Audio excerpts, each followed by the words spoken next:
नमस्कार, जय हिंद साथियों। मैं हूं टीआर नायक और आप देख रहे हैं स्टडी विद फौजी फैमिली। तो साथियों, आज का हमारा वीडियो काफ़ी शानदार होने वाला है, क्योंकि आज के हमारे इस वीडियो में अपन पढ़ेंगे इंडियन पॉलिटी में इंडियन कॉन्स्टिट्यूशन से संबंधित जो एग्जाम की दृष्टि से महत्वपूर्ण प्रश्न बनते हैं उन सब का यहाँ पर अलग अलग टॉपिक वाइज डिस्कस किया जाएगा। तो साथियों, चाहे एग्जाम एक कांस्टेबल से लेकर यूपीएससी जो एग्जाम क्लियर करवाती है आईएएस आईपीएस तक का, उन सभी प्रतियोगी परीक्षाओं में इस प्रकार के जो हमें प्रश्न देखने को मिलते हैं।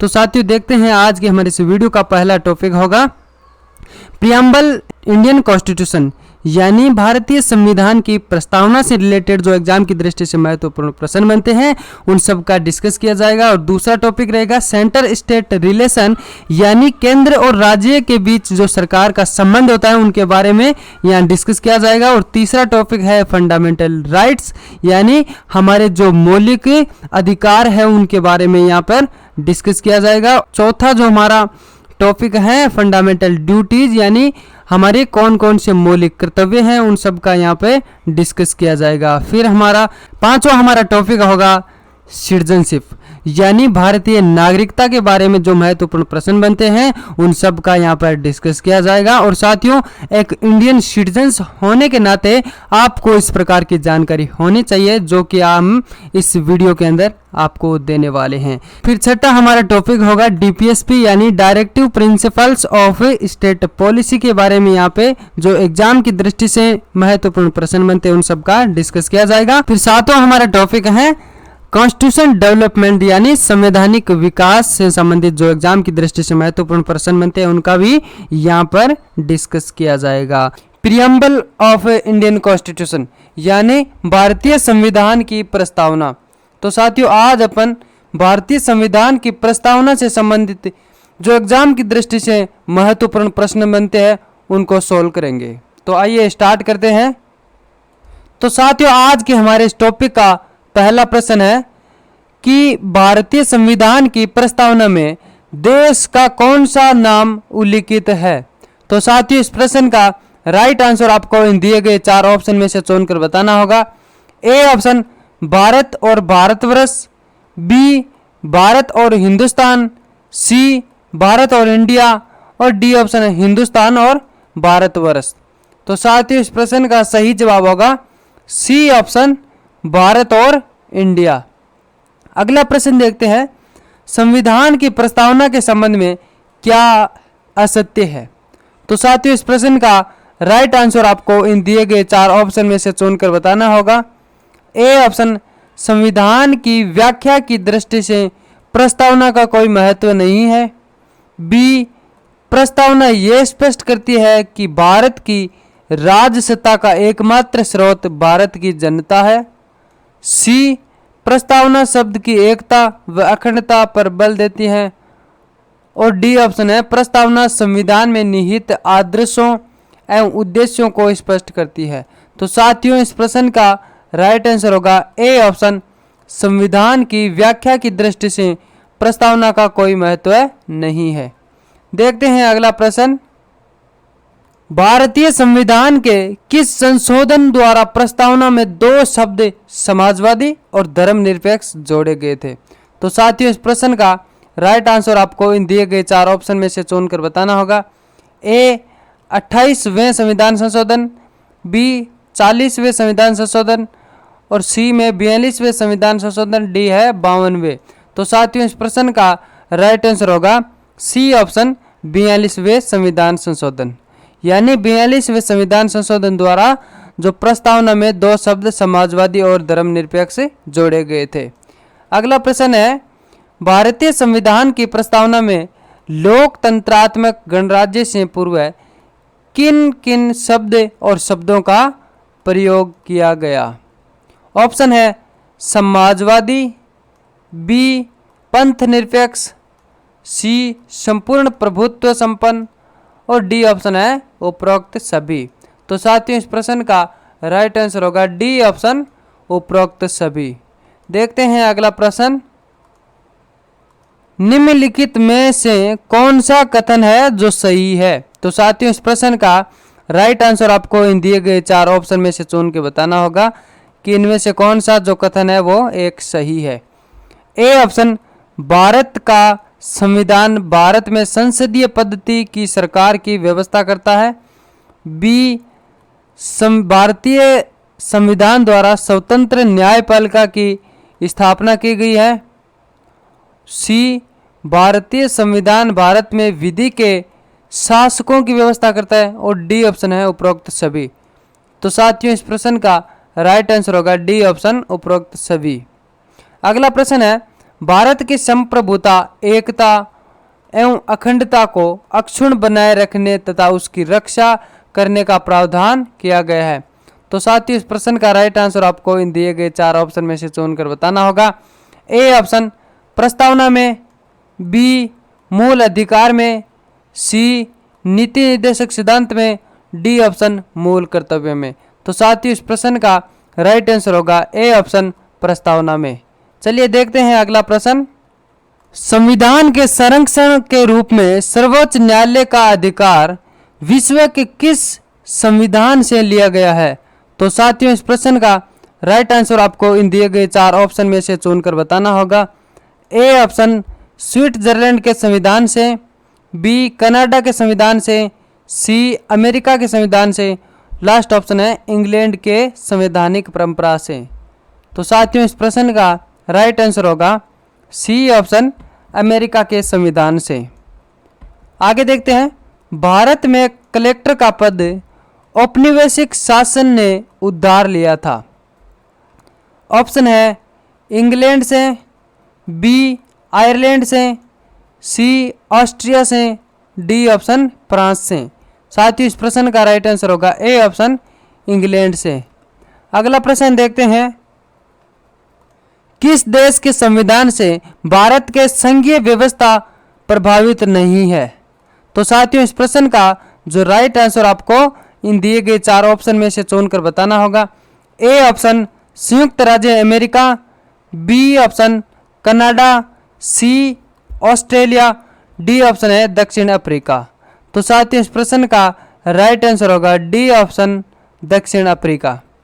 अगला प्रश्न है निम्नलिखित में से कौन सा लवण भारतीय परिसंघ और अमेरिकी परिसंघ में समान रूप से पाया जाता है? तो साथियों इस प्रश्न का राइट आंसर आपको इन दिए गए 4 ऑप्शन में से चुनकर बताना होगा।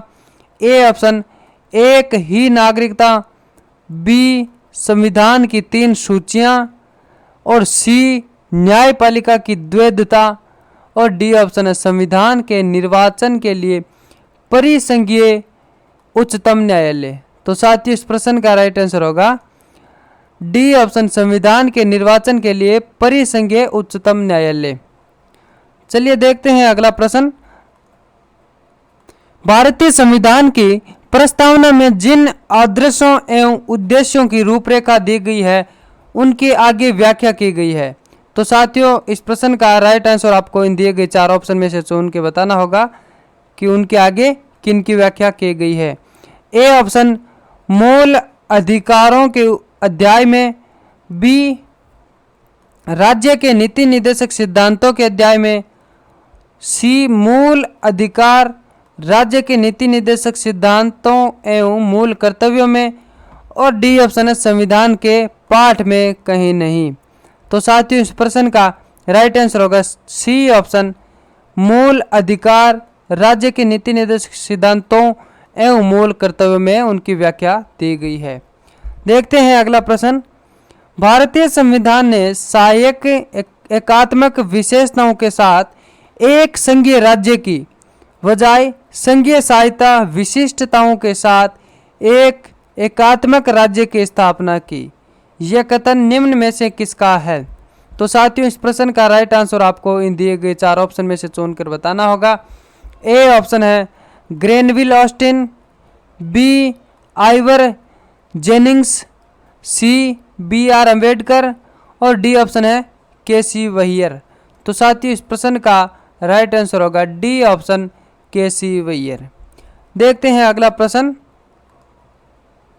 तो साथियों अगला प्रश्न देखने से पहले अभी तक आपने अगर हमारा चैनल सब्सक्राइब नहीं कर रखा है तो चैनल को सब्सक्राइब कर लीजिए, जिससे हमारे आने वाले जो नए वीडियो है उनके नोटिफिकेशन अपडेट आपको सबसे पहले मिल सके। संविधान की प्रस्तावना सभी भारतीय नागरिकों को निम्न में से कौन सा एक उपलब्ध कराने के लिए वायदा नहीं करती है? तो साथियों, इस प्रश्न का राइट आंसर आपको इन दिए गए 4 ऑप्शन में से चुनकर बताना होगा। ऑप्शन है सामाजिक न्याय, बी राजनीतिक न्याय, विचार की स्वतंत्रता और डी ऑप्शन है पूजा की समानता। तो साथियों, इस प्रश्न का राइट आंसर होगा डी ऑप्शन पूजा की समानता। अगला प्रश्न देखते हैं। केशवानंद भारतीवाद का महत्व इसलिए है कि साथियों, इस प्रश्न का राइट आंसर आपको इन दिए गए 4 ऑप्शन में से चुनकर बताना होगा। ए ऑप्शन, उसने कार्यपालिका के आदेशों को हर दिन हर किनार कर दिया। बी ऑप्शन, उच्चतम न्यायालय में संविधान की मूल विशेषताओं का प्रतिपादित किया। और सी ऑप्शन है, उसने संघीय सरकार को कैटेगरी में खड़ा कर दिया। और डी ऑप्शन है उपरोक्त में से कोई नहीं। तो साथियों, इस प्रश्न का राइट आंसर होगा कि उच्चतम न्यायालय ने संविधान की मूल विशेषताओं का प्रतिपादित किया, इसलिए केशवानंद भारती का महत्व है। देखते हैं अगला प्रश्न।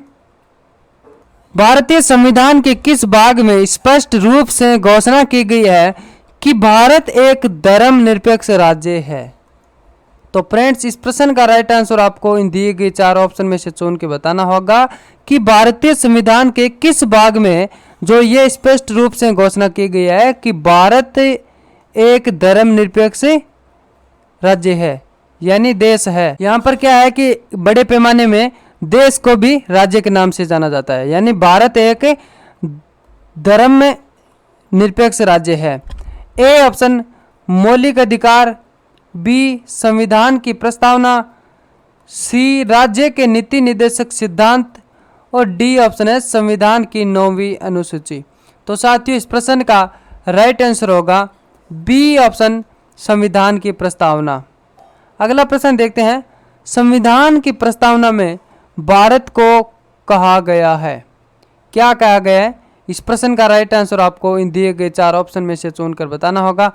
ए ऑप्शन सर्वसत्ताधारी लोकतांत्रिक समाजवादी धर्मनिरपेक्ष गणराज्य, बी ऑप्शन है समाजवादी लोकतांत्रिक धर्मनिरपेक्ष गणराज्य और सी ऑप्शन है लोकतांत्रिक सर्वसत्ताधारी ने धर्मनिरपेक्ष समाजवादी और गणराज्य, डी ऑप्शन है सर्वसत्ताधारी समाजवादी धर्मनिरपेक्ष लोकतांत्रिक गणराज्य। तो साथियों, इस प्रश्न का सही जवाब होगा डी ऑप्शन सर्वसत्ताधारी समाजवादी धर्मनिरपेक्ष लोकतांत्रिक गणराज्य। देखते हैं अगला प्रश्न। सर्वोच्च न्यायालय ने किस वाद में प्रस्तावना को संविधान निर्माताओं के मस्तिष्क की कुंजी स्वीकार किया था? तो साथियों, इस प्रश्न का राइट आंसर आपको इन दिए गए 4 ऑप्शन में से चुनकर बताना होगा। ए ऑप्शन है केशवानंद भारतीवाद, बी बेरुबारीवाद, सी ऑप्शन है शंकरी प्रसादवाद और डी ऑप्शन है मिनर्वा मिल्स केस। तो साथियों, इस प्रश्न का राइट आंसर होगा बी ऑप्शन बेरुबारीवाद। अगला प्रश्न देखते हैं। निम्न में से भारतीय संविधान में सबसे अधिक उपबंध किससे लिए गए हैं? इस प्रश्न का सही जवाब आपको इन दिए गए 4 लाइनों में से देना होगा। ए ऑप्शन है आयरलैंड का संविधान से, बी संयुक्त राज्य अमेरिका का संविधान, सी ऑप्शन है भारत शासन अधिनियम 1935 और डी ऑप्शन है ब्रिटिश संविधान। तो दोस्तों, इस प्रश्न का राइट आंसर होगा सी ऑप्शन भारत शासन अधिनियम 1935। अगला प्रश्न देखते हैं। निम्नलिखित में से कौन सा कथन जो प्रस्तावना के विषय में सही है? तो साथियों, इस प्रश्न का राइट आंसर आपको इन दिए गए 4 ऑप्शन में से देना है। ए ऑप्शन ये न्यायालय के अधीन प्रवर्तनीय नहीं है, बी सर्वोच्च न्यायालय ने हाल ही में इस बात को स्वीकार किया है कि यह संविधान का अंग है, सी ऑप्शन है इसे 2 बार संशोधित किया गया है, डी ऑप्शन उपरोक्त सभी। तो साथियों, इस प्रश्न का राइट आंसर होगा बी ऑप्शन, यानी सर्वोच्च न्यायालय ने हाल ही में इस बात को स्वीकार किया है कि यह संविधान का अंग है। अगला प्रश्न है। इस संविधान से भारतीय संविधान में कानून के शासन, संसदीय संसदीय प्रणाली और कानून निर्माण प्रक्रिया की प्रेरणा ग्रहण की है? ए ऑप्शन अमेरिका संविधान, बी ब्रिटिश संविधान, सी कनाडा का संविधान, डी ऑप्शन है ये सभी। तो साथियों इस प्रश्न का राइट आंसर होगा बी ऑप्शन ब्रिटिश संविधान। चलिए देखते हैं अगला प्रश्न। संविधान के प्रस्तावना को किसने है जो राजनीतिक कुंडली कहा है? तो साथियों इस प्रश्न का राइट आंसर आपको इन दिए गए 4 ऑप्शन में से चुनकर बताना होगा कि इनमें से किसने है जो संविधान की प्रस्तावना को राजनीतिक कुंडली कहा है? A option M Munshi, B option B N Rao, C Rajagopalachari, D option है स्वामीनाथन। तो साथियों इस प्रश्न का राइट आंसर होगा ए ऑप्शन एम मुंशी। अगला प्रश्न है, भारतीय संविधान में व्यापार तथा वाणिज्य से संबंधित प्रावधान कहाँ के संविधान से लिया गया है? तो साथियों इस प्रश्न का राइट आंसर आपको इन दिए गए 4 ऑप्शन में से चुनकर बताना होगा। A option Britain, B Ireland, C Australia और डी ऑप्शन है रूस। इस प्रश्न का सही जवाब होगा सी ऑप्शन ऑस्ट्रेलिया। देखते हैं अगला प्रश्न। निम्नलिखित में से कौन संविधान सभा का सदस्य नहीं था? तो साथियों इस प्रश्न का राइट आंसर आपको इन दिए गए 4 ऑप्शन में से चुनकर बताना होगा। ए Sardar Vallabh Bhai Patel, B option Acharya JB Kripalani, C Lok Nayak Jayaprakash Narayan, D option KM Munshi. साथियों इस प्रश्न का राइट आंसर होगा सी ऑप्शन लोक नायक जयप्रकाश मुंशी। अगला प्रश्न है, संविधान की प्रस्तावना में वर्णित वाक्य हम भारत के लोग के संबंध में क्या असत्य है? साथियों इस प्रश्न का राइट आंसर आपको इन दिए गए 4 ऑप्शन में से देना होगा। ए संविधान का निर्माण भारत की जनता द्वारा हुआ है, बी ऑप्शन संविधान निर्मात्री सभा के सदस्य भारत की जनता के प्रतिनिधि थे, सी भारतीय गणतंत्र की प्रमुखता जनता में निहित है और डी ऑप्शन है भारत का संविधान भारत की जनता की सहमति पर आधारित है। तो साथियों इस प्रश्न का राइट आंसर होगा ए ऑप्शन संविधान का निर्माण भारत की जनता द्वारा हुआ है, यानी ये असत्य है। देखते हैं अगला प्रश्न। ये आज के हमारे इस टॉपिक का लास्ट प्रश्न है कि निम्नलिखित संविधान विशेषताओं में से किसने प्रस्तावना को संविधान का परिचय पत्र कहा है? तो साथियों इस प्रश्न का राइट आंसर आपको इन दिए गए 4 ऑप्शन में से चुनकर बताना होगा। A option doctor Baba Saheb Bhimrao Ambedkar, B BN Rao, C option है NA पालकीवाला और डी ऑप्शन है जवाहरलाल नेहरू। तो साथ ही इस प्रश्न का राइट आंसर होगा सी ऑप्शन NA पालकीवाला। इन्होंने है जो संविधान की प्रस्तावना को संविधान का परिचय पत्र कहा है। फिर अगला हमारा टॉपिक है सेंट्रल स्टेट रिलेशन, यानी केंद्र और राज्य के बीच जो सरकार का आपसी संबंध होता है उनसे रिलेटेड महत्वपूर्ण प्रश्न बनेंगे, उन सब का डिस्कस करेंगे। तो चलिए स्टार्ट करते हैं आज के इस टॉपिक का पहला प्रश्न। केंद्र और राज्यों के मध्य जो वैधानिक शक्तियों का बंटवारा दिया गया है, तो साथियों वो कौन सी अनुसूची के अंदर दिया गया है? तो इस प्रश्न का राइट आंसर आपको इन दिए गए 4 ऑप्शन में से चुनकर बताना होगा। ए ऑप्शन है 5वीं अनुसूची में, बी 8वीं अनुसूची में, सी ऑप्शन है 6ठी अनुसूची में और डी ऑप्शन है 7वीं अनुसूची में। तो साथियों इस प्रश्न का राइट आंसर होगा डी ऑप्शन यानी 7वीं अनुसूची में। अगला प्रश्न देखते हैं। केंद्र और राज्यों के मध्य शक्तियों के बंटवारे के संबंध में दिए गए निम्न वक्तव्यों में से कौन सा एक सही है? इस प्रश्न का सही जवाब आपको इन दिए गए 4 ऑप्शन में से चुनकर बताना होगा। ए ऑप्शन है केंद्र की शक्तियों का स्पष्ट रूप से उल्लेख दिया गया है तथा शेष शक्तियों राज्य को सौंप दी गई है, और बी ऑप्शन है शक्तियों का विभाजन है जो 3 सूचियों में किया गया है, सी शक्तियों का विभाजन 2 सूचियों में किया गया है और डी ऑप्शन है राज्यों की शक्तियों का उल्लेख संविधान में किया गया है तथा शेष शक्तियां जो केंद्र को प्रदान की गई है। तो साथियों इस प्रश्न का राइट आंसर होगा बी ऑप्शन यानी शक्तियों का विभाजन है जो 3 सूचियों के अंदर किया गया है। अगला प्रश्न देखते हैं। भारत के संविधान द्वारा अवशिष्ट शक्तियों को केंद्र सरकार में निहित करने से क्या द्योतित होता है? इस प्रश्न का राइट आंसर आपको इन दिए गए 4 ऑप्शन में से चुनकर बताना होगा, जिसमें पहला ऑप्शन है भारत एक संघीय राज्य व्यवस्था है। बी ऑप्शन भारत न तो संघीय और न ही एकात्मक है। सी ऑप्शन भारत अर्ध संघीय है और डी ऑप्शन है भारतीय राज्य व्यवस्था का एकात्मक स्वरूप है। इस प्रश्न का राइट आंसर होगा सी ऑप्शन, यानी भारत अर्ध संघीय है। अगला प्रश्न, सरकारिया आयोग द्वारा दी गई निम्न सिफारिशों में से कौन सी एक जो सिफारिश है वो सही नहीं है? तो साथियों, इस प्रश्न का राइट आंसर आपको इन दिए गए 4 ऑप्शन में से चुनकर बताना होगा कि इनमें से कौन सी एक सिफारिश है जो सही नहीं है।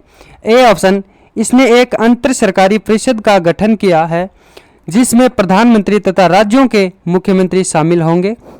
बी ऑप्शन, देश की एकता तथा अखंडता के हित में इसने 3 भाषीय कार्यक्रम को लागू करने का समर्थन किया है।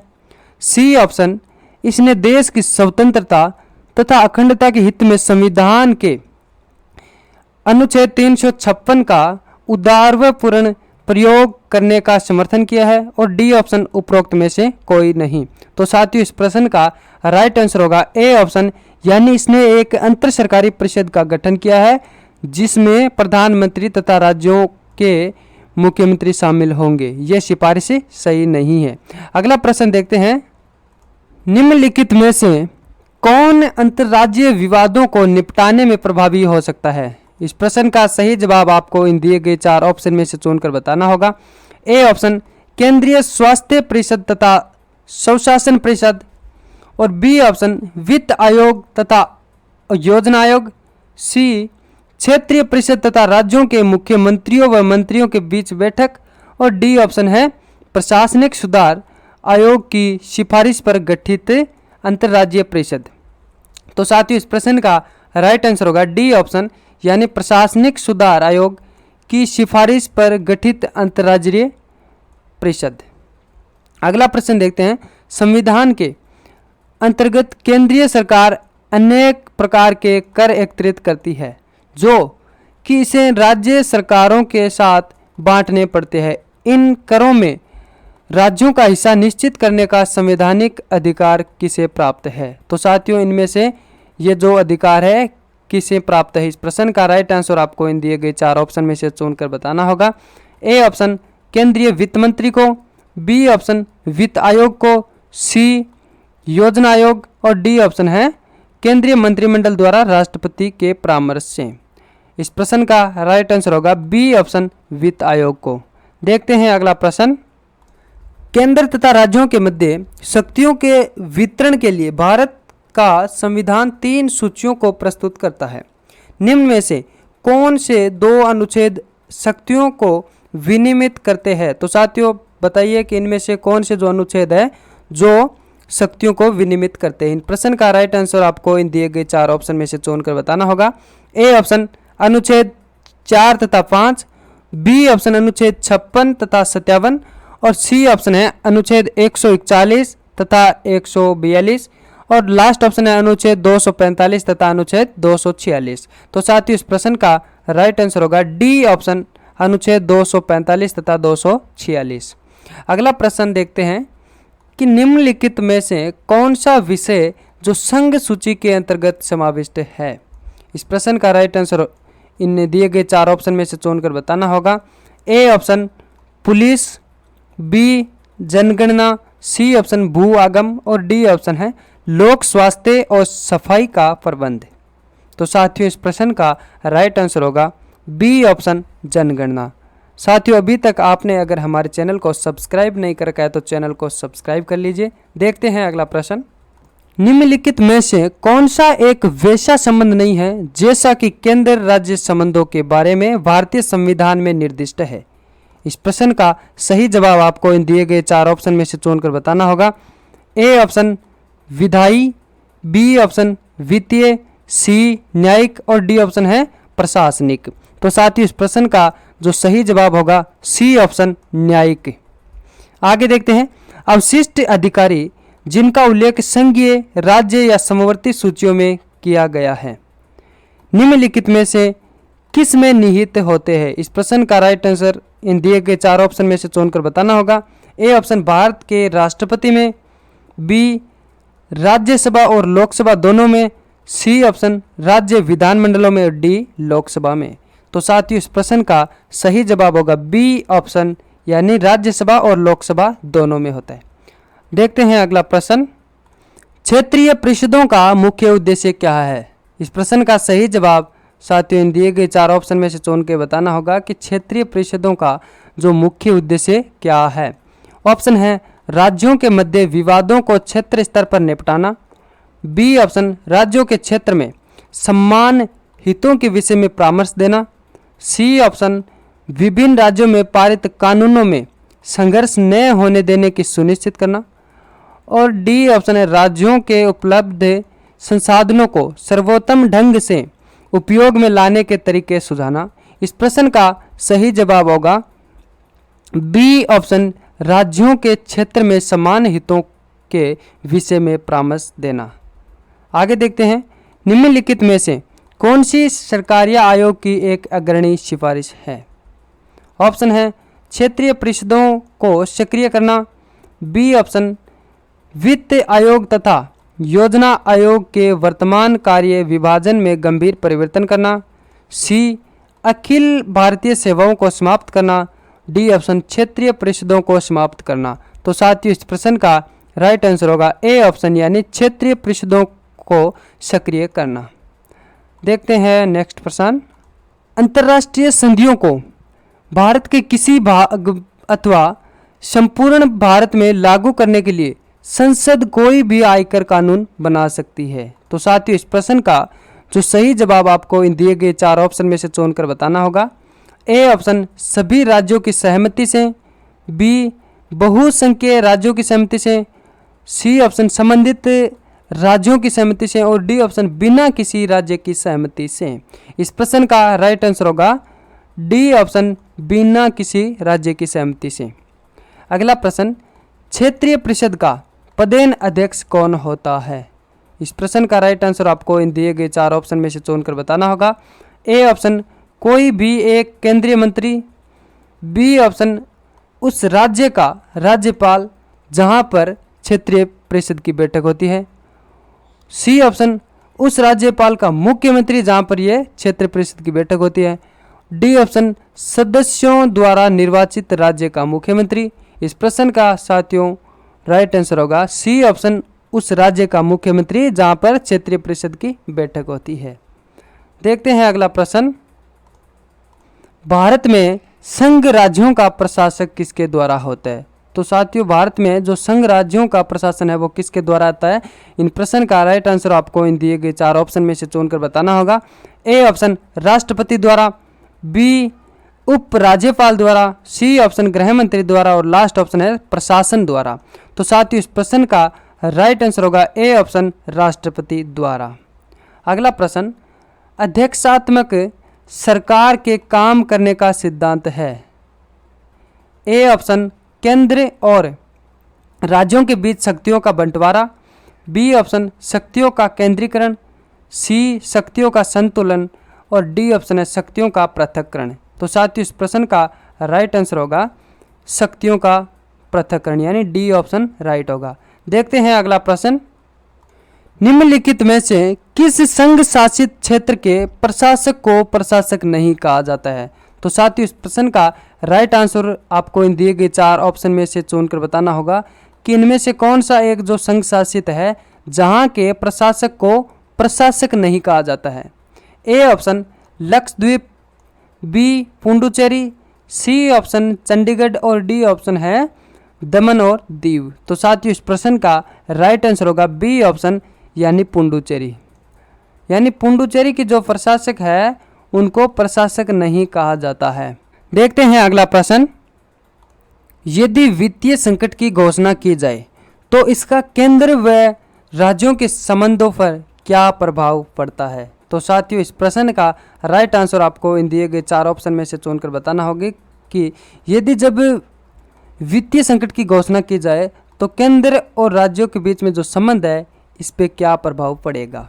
ए ऑप्शन राज्य विधायिकाओं को धन विधेयक बनाने के अधिकार से वंचित कर दिया जाता है। बी ऑप्शन, राष्ट्रपति उच्च न्यायालयों के न्यायाधीशों को छोड़कर राज्य के सभी कर्मचारियों के वेतन में कमी कर सकता है। सी ऑप्शन, राष्ट्रपति उच्च न्यायालयों के न्यायाधीशों सहित राज्य के सभी कर्मचारियों के वेतन कम कर सकता है। डी ऑप्शन, उपरोक्त में से कोई नहीं। तो साथियों, इस प्रश्न का राइट आंसर होगा सी ऑप्शन, राष्ट्रपति उच्च न्यायालय के न्यायाधीशों सहित राज्य के सभी कर्मचारियों के वेतन कम कर सकता है। अगला प्रश्न, भारत संविधान ने किस प्रकार की व्यवस्था की है? ए ऑप्शन, एक बहुत कमजोर केंद्र की व्यवस्था की है। बी, एक बहुत शक्तिशाली केंद्र की व्यवस्था की है। और सी ऑप्शन, एक ऐसे केंद्र की व्यवस्था की है जो साधारण परिस्थितियों में कमजोर है परंतु संकट काल में बहुत शक्तिशाली है। और डी ऑप्शन, उपरोक्त में से कोई नहीं। तो साथियों, इस प्रश्न का राइट आंसर होगा कि भारतीय संविधान ने सी प्रकार की व्यवस्था की है, जिसमें है कि एक ऐसे केंद्र की व्यवस्था की है भारतीय संविधान ने जो कि साधारण परिस्थितियों में कमजोर परंतु संकट काल में बहुत ही शक्तिशाली है। देखते हैं अगला प्रश्न, राज्य सूची में दिए गए किसी भी विषय पर केंद्र को कानून बनाने का अधिकार है। तो साथियों, इस प्रश्न का राइट आंसर आपको इन दिए गए 4 ऑप्शन में से चुनकर बताना होगा। ए ऑप्शन है, अंतर्राष्ट्रीय संधियों तथा समझौतों को लागू करने के लिए। बी ऑप्शन, यदि राज्यसभा 2/3 बहुमत से यह प्रस्ताव पास कर दे कि ऐसा करना राष्ट्रीय हित में है। और सी ऑप्शन, यदि 2 या उससे अधिक राज्य संसद को ऐसा करने के लिए अनुरोध करें। और डी ऑप्शन, उपरोक्त सभी मामलों में। तो साथियों, इस प्रश्न का राइट आंसर होगा डी ऑप्शन, यानी उपरोक्त सभी मामलों में। अगला प्रश्न, जो कि आज के हमारे इस वीडियो का अंतिम प्रश्न होगा, भारतीय संघीय व्यवस्था के निम्न लक्षणों में से कौन सा लक्षण सही नहीं है? तो साथियों, इस प्रश्न का राइट आंसर आपको इन दिए गए 4 ऑप्शन में से चुनकर बताना होगा। ए ऑप्शन, यह एक स्वतंत्र न्यायपालिका की व्यवस्था करती है। बी ऑप्शन, इसका एक लिखित संविधान है। सी, ये केंद्र व राज्यों में शक्तियों का बंटवारा करती है। और डी ऑप्शन, ये राज्यसभा में सभी राज्यों को समान प्रतिनिधित्व प्रदान करती है। तो साथियों, इस प्रश्न का राइट आंसर होगा डी ऑप्शन, यानी ये जो राज्यसभा में सभी राज्यों को समान प्रतिनिधित्व प्रदान करती है। फिर अगला हमारा टॉपिक है फंडामेंटल राइट्स, यानी मौलिक अधिकार से संबंधित इंपोर्टेंट एमसीक्यू सॉल्व करेंगे। प्रश्न यह है कि निम्नलिखित में से किस को संविधान द्वारा मौलिक अधिकारों को लागू करने की शक्ति दी गई है? तो फ्रेंड्स, इस प्रश्न का राइट आंसर आपको इन दिए गए 4 ऑप्शन में से देना होगा, जिसमें पहला ऑप्शन है भारत के सभी न्यायालयों को। और बी ऑप्शन में है संसद को। सी, राष्ट्रपति को। और डी ऑप्शन में है सर्वोच्च न्यायालय एवं उच्च न्यायालय को। तो फ्रेंड्स, इस प्रश्न का राइट आंसर होगा डी ऑप्शन, सर्वोच्च न्यायालय एवं उच्च न्यायालय को। अगला प्रश्न है, किस वाद ने संसद को मौलिक अधिकारों में संशोधन का अधिकार दिया? ए ऑप्शन, केशवानंद भारतीवाद को। बी ऑप्शन, राजनारायण बनाम इंदिरा गांधीवाद को। और सी ऑप्शन में है गोलकनाथवाद को। और लास्ट ऑप्शन में है सज्जन कुमार वाद को। तो साथियों, इस प्रश्न का राइट आंसर होगा ए ऑप्शन, केशवानंद भारतीवाद को। चलिए फ्रेंड्स, देखते हैं अगला प्रश्न, व्यक्तिगत स्वतंत्रता के लिए निम्नलिखित में से कौन सी रीट यानी याचिका दायर की जा सकती है? तो साथियों, इस प्रश्न का राइट आंसर आपको इन दिए गए 4 ऑप्शन में से देना होगा। ए ऑप्शन में है mandamus. B option, quo warranto. C option, habeas corpus. और डी ऑप्शन में है सेर्शियोरेरी। तो फ्रेंड्स, इस प्रश्न का राइट आंसर होगा सी ऑप्शन, हेबियस कॉर्पस। अगला प्रश्न देखते हैं, भारतीय संविधान के आर्टिकल 17 का संबंध है। तो साथियों, इस प्रश्न का राइट आंसर आपको इन दिए गए 4 ऑप्शन में से बताना होगा कि भारतीय संविधान में अनुच्छेद 17 का इनमें से किससे संबंध है? ए ऑप्शन, शिक्षा से। बी ऑप्शन, स्वास्थ्य से। सी, अस्पृश्यता उन्मूलन से। और डी ऑप्शन में है खाद्य सुरक्षा से। तो फ्रेंड्स, इस प्रश्न का राइट आंसर होगा सी ऑप्शन, अस्पृश्यता उन्मूलन से। चलिए देखते हैं अगला प्रश्न, संपत्ति के अधिकार को मूल अधिकारों की श्रेणी से हटाकर किस अनुच्छेद के अंतर्गत रखा गया? तो साथियों, इस प्रश्न का राइट आंसर आपको इन दिए गए 4 ऑप्शन में से चुनकर बताना होगा कि जो संपत्ति के अधिकार को मूल अधिकारों की श्रेणी से हटाकर किस अनुच्छेद के अंतर्गत रखा गया। ए ऑप्शन में है अनुच्छेद 31, बी ऑप्शन है अनुच्छेद 301 क, और सी ऑप्शन में है अनुच्छेद 300 क, और डी ऑप्शन में है अनुच्छेद 19 क। तो साथियों, इस प्रश्न का राइट आंसर होगा सी ऑप्शन अनुच्छेद 300 क। अगला प्रश्न है कि शिक्षा का अधिकार भारत के संविधान में मूल अधिकारों में किस संशोधन द्वारा जोड़ा गया? तो फ्रेंड्स, इस प्रश्न का राइट आंसर आपको इन दिए गए 4 ऑप्शन में से देना होगा, जिसमें ए ऑप्शन है संविधान 86वां संविधान संशोधन अधिनियम 2002 के द्वारा, बी ऑप्शन है संविधान 93वां संशोधन अधिनियम द्वारा, और सी ऑप्शन में है संविधान संशोधन 87वां संशोधन अधिनियम 2003 द्वारा, और डी ऑप्शन में है संविधान 97वां संशोधन अधिनियम 2011 द्वारा। तो साथियों, इस प्रश्न का राइट आंसर होगा ए ऑप्शन संविधान 86वां संशोधन अधिनियम 2002 द्वारा शिक्षा का अधिकार भारत के संविधान में मूल अधिकारों में संशोधन किया गया था, संशोधन करके जोड़ा गया था। चलिए फ्रेंड्स, देखते हैं अगला प्रश्न, भारत के संविधान में मौलिक अधिकार। तो साथियों, इस प्रश्न का राइट आंसर आपको इन दिए गए 4 ऑप्शन में से देना होगा। ए ऑप्शन मूल संविधान का हिस्सा था, बी ऑप्शन में 4थे संशोधन द्वारा जोड़े गए थे, सी ऑप्शन संसद द्वारा वर्ष 1952 में जोड़े गए थे, और डी ऑप्शन में 42वें संशोधन द्वारा जोड़े गए थे। तो साथियों, इस प्रश्न का राइट आंसर होगा ए ऑप्शन मूल संविधान का हिस्सा था। अगला प्रश्न देखते हैं, मूल अधिकारों पर आवश्यक प्रतिबंध लगाने का अधिकार किसको है? तो फ्रेंड्स, इस प्रश्न का राइट आंसर आपको इन दिए गए 4 ऑप्शन में से देना होगा। ए ऑप्शन राष्ट्रपति को, बी ऑप्शन में है संसद को, सी न्यायपालिका को, और डी ऑप्शन में है इनमें से कोई नहीं। इस प्रश्न का राइट आंसर होगा बी ऑप्शन संसद को। चलिए देखते हैं अगला प्रश्न, मौलिक अधिकारों का निलंबन कौन कर सकता है? तो साथियों, इस प्रश्न का राइट आंसर आपको इन दिए गए 4 ऑप्शन में से चुनकर बताना होगा कि मौलिक अधिकारों का जो निलंबन है वो इनमें से कौन कर सकता है। ए ऑप्शन में है प्रधानमंत्री, बी संसद, सी ऑप्शन में है राष्ट्रपति, और लास्ट ऑप्शन में है सर्वोच्च न्यायालय। तो फ्रेंड्स, इस प्रश्न का राइट आंसर होगा सी ऑप्शन राष्ट्रपति, यानी मौलिक अधिकारों का जो निलंबन है वो राष्ट्रपति ही कर सकता है। अगला प्रश्न है, संविधान में उद्घोषित मौलिक अधिकारों में संशोधन किया जा सकता है केवल किसके द्वारा किया जा सकता है? राष्ट्रपति के द्वारा, या बी ऑप्शन है सर्वोच्च न्यायालय द्वारा, सी ऑप्शन है संसद द्वारा, और डी ऑप्शन में उपरोक्त में से कोई नहीं। तो साथियों, इस प्रश्न का राइट आंसर होगा सी ऑप्शन संसद द्वारा। देखते हैं अगला प्रश्न, प्रश्न यह है कि निम्नलिखित में से कौन से मामले उच्च न्यायालय तथा उच्च न्यायालय की अधिकारिता में आते हैं? साथियों, इस प्रश्न का राइट आंसर आपको इन दिए गए 4 ऑप्शन में से चुनकर बताना होगा। ए ऑप्शन है केंद्र व राज्य के बीच विवाद, बी ऑप्शन है राज्यों के परस्पर विवाद, और सी ऑप्शन में मूल अधिकार का प्रवर्तन, और डी ऑप्शन में है संविधान के उल्लंघन से संरक्षण। साथियों, इस प्रश्न का राइट आंसर होगा सी ऑप्शन मूल अधिकार का प्रवर्तन। आगे देखते हैं, राज्य के नीति निर्देशक सिद्धांत किस प्रकार मौलिक अधिकारों से भिन्न है?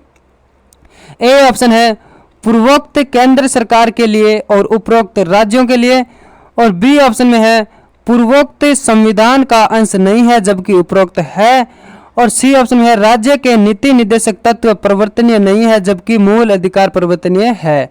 लास्ट ऑप्शन है उपरोक्त में से कोई नहीं। तो साथियों, इस प्रश्न का राइट आंसर होगा सी ऑप्शन राज्य के नीति निर्देशक तत्व परिवर्तनीय नहीं है जबकि मूल अधिकार है वो परिवर्तनीय है। चलिए फ्रेंड्स, देखते हैं अगला प्रश्न, राज्य के नीति निर्देशक तत्व में क्या शामिल है जो मूल अधिकार में नहीं है? तो फ्रेंड्स, इस प्रश्न का राइट आंसर आपको इन दिए गए 4 ऑप्शन में से चुन के बताना होगा कि राज्य के नीति निर्देशक तत्व में क्या शामिल है जो मूल अधिकार में नहीं है। ए ऑप्शन है अस्पृश्यता का उन्मूलन, बी ऑप्शन है आने जाने की स्वतंत्रता, सी ऑप्शन में है धर्म की स्वतंत्रता और लास्ट ऑप्शन है कुटीर उद्योग को प्रोत्साहन। इस प्रश्न का राइट आंसर होगा डी ऑप्शन, कुटीर उद्योग को प्रोत्साहन करना। अगला प्रश्न है निम्नलिखित में से कौन सा एक भारत के मूल संविधान में सम्मिलित मूल अधिकारों में शामिल नहीं है। ए ऑप्शन समता का अधिकार, बी स्वातंत्र्य अधिकार, सी शोषण के विरुद्ध अधिकार और डी ऑप्शन है सूचना का अधिकार। तो साथियों इस प्रश्न का राइट आंसर होगा डी ऑप्शन, सूचना का अधिकार। चलिए देखते हैं अगला प्रश्न, मौलिक अधिकारों का मुख्य उद्देश्य है। तो साथियों इस प्रश्न का राइट आंसर आपको इन दिए गए 4 ऑप्शन में से बताना होगा कि मौलिक अधिकारों का जो प्रमुख उद्देश्य है वो क्या है। ए ऑप्शन है समाज के समाजवादी ढांचे को बढ़ावा देना, बी ऑप्शन है व्यक्तिगत स्वतंत्रता को सुनिश्चित करना, सी ऑप्शन है न्यायपालिका की स्वतंत्रता को सुनिश्चित करना और डी ऑप्शन है उपरोक्त सभी। तो साथियों इस प्रश्न का राइट आंसर होगा बी ऑप्शन, व्यक्तिगत स्वतंत्रता को सुनिश्चित करना। देखते हैं अगला प्रश्न, सूचना का अधिकार किस राज्य में लागू नहीं है। तो साथियों इस प्रश्न का राइट आंसर आपको इन दिए गए 4 ऑप्शन में से चुनकर बताना होगा। A option Delhi, B option Jammu एवं कश्मीर और सी ऑप्शन अरुणाचल प्रदेश और डी ऑप्शन है मेघालय। तो साथियों इस प्रश्न का राइट आंसर होगा बी ऑप्शन, जम्मू एवं कश्मीर। अगला प्रश्न देखते हैं, प्रश्न यह है कि भारतीय नागरिकों के मौलिक अधिकारों पर युक्तियुक्त प्रतिबंधों को आरोपित करने की शक्ति किसके पास है। तो साथियों इस प्रश्न का राइट आंसर आपको इन दिए गए 4 ऑप्शन में से चुनकर बताना होगा। ए ऑप्शन में है उच्चतम न्यायालय, बी संसद, सी ऑप्शन में है राष्ट्रपति और डी ऑप्शन में है इनमें से कोई नहीं। तो साथियों इस प्रश्न का राइट आंसर होगा बी ऑप्शन, संसद। देखते हैं अगला प्रश्न, निम्नलिखित मूल अधिकारों में से कौन सा एक भारत के नागरिक के पास नहीं है।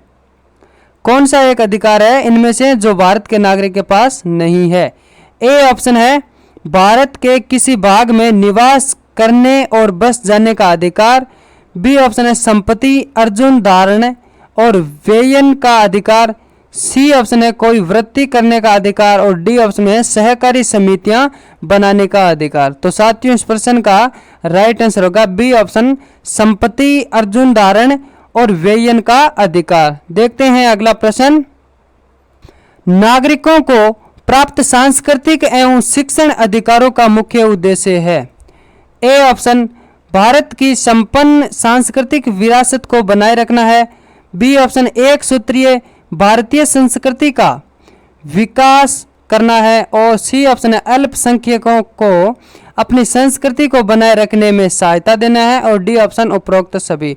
तो साथियों इस प्रश्न का जो राइट आंसर होगा सी ऑप्शन, अल्पसंख्यकों को अपनी संस्कृति के बनाए रखने में सहायता देना है।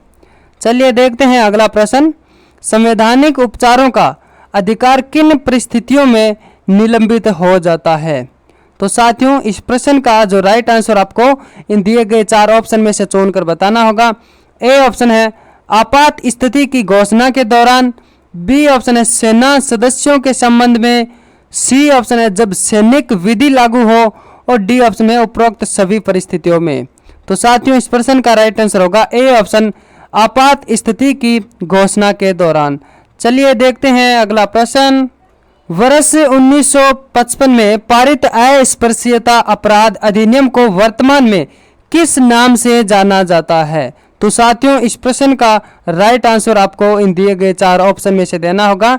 ए ऑप्शन है सिविल अधिकारी अधिनियम, बी ऑप्शन है नागरिक भेदभाव संरक्षण अधिनियम, सी ऑप्शन है नागरिक संरक्षण अधिनियम और डी ऑप्शन में है सिविल अधिकारी संरक्षण अधिनियम। तो साथियों इस प्रश्न का राइट आंसर होगा डी ऑप्शन, सिविल अधिकारी संरक्षण अधिनियम। अगला प्रश्न देखते हैं, संविधान के किस आर्टिकल द्वारा सिखों द्वारा कृपाण धारण करना धार्मिक स्वतंत्रता का अंग माना गया है। ए ऑप्शन है आर्टिकल 4 और बी ऑप्शन में है आर्टिकल 25, सी ऑप्शन में है आर्टिकल 26 और लास्ट ऑप्शन में है आर्टिकल 27। तो साथियों इस प्रश्न का राइट आंसर होगा बी ऑप्शन आर्टिकल 25। चलिए फ्रेंड्स देखते हैं अगला प्रश्न। संविधान के किस आर्टिकल के अंतर्गत अल्पसंख्यकों को अपनी संस्कृति के संरक्षण तथा अपनी पसंद की शिक्षा संस्थाओं की स्थापना व संचालन के अधिकार को मान्यता प्रदान की गई है? तो साथियों इस प्रश्न का राइट आंसर आपको इन दिए गए 4 ऑप्शन में से चुनकर बताना होगा, जिसमें पहला ऑप्शन है आर्टिकल 23, बी ऑप्शन है आर्टिकल 29 व 30 और सी ऑप्शन में है आर्टिकल 32 और लास्ट ऑप्शन में है आर्टिकल 38 से आर्टिकल 39। तो साथियों इस प्रश्न का राइट आंसर होगा बी ऑप्शन आर्टिकल 29 व 30। अगला प्रश्न देखते हैं। संविधान के मौलिक अधिकारों वाले अध्याय में वर्णित शब्द राज्यों में कौन सम्मिलित है? ए ऑप्शन है केंद्र सरकार और संसद, बी ऑप्शन है राज्य सरकार और राज्य विधानमंडल, सी ऑप्शन है स्थानीय प्राधिकारी और लास्ट ऑप्शन है उपरोक्त सभी। तो साथियों इस प्रश्न का राइट आंसर होगा डी ऑप्शन उपरोक्त सभी। देखते हैं अगला प्रश्न। संविधान के किस अनुच्छेद के प्रावधानों के अंतर्गत भारत सरकार द्वारा भारत रत्न, पद्म विभूषण आदि अलंकरण प्रदान किए जाते हैं? तो साथियों इस प्रश्न का राइट आंसर आपको इन दिए गए 4 ऑप्शन में से चुनकर बताना होगा। ए ऑप्शन में है आर्टिकल 15, बी ऑप्शन में है आर्टिकल 18 और सी ऑप्शन में है आर्टिकल 21 और लास्ट ऑप्शन में है आर्टिकल 23। तो साथियों इस प्रश्न का राइट आंसर होगा बी ऑप्शन आर्टिकल 18। अगला प्रश्न है। एक ऐसी याचिका जो न्यायपालिका द्वारा जारी की जाती है तथा जिसमें कार्यपालिका को कहा जाता है कि वह यह कार्य करे जो उसे प्राप्त शक्तियों के अंतर्गत करना चाहिए था, रीट को कहा जाता है। इस प्रकार की रीट यानी जो याचिका है उसको कहा जाता है। तो साथियों इस प्रश्न का राइट आंसर आपको इन दिए गए 4 ऑप्शन में से चुनकर बताना होगा।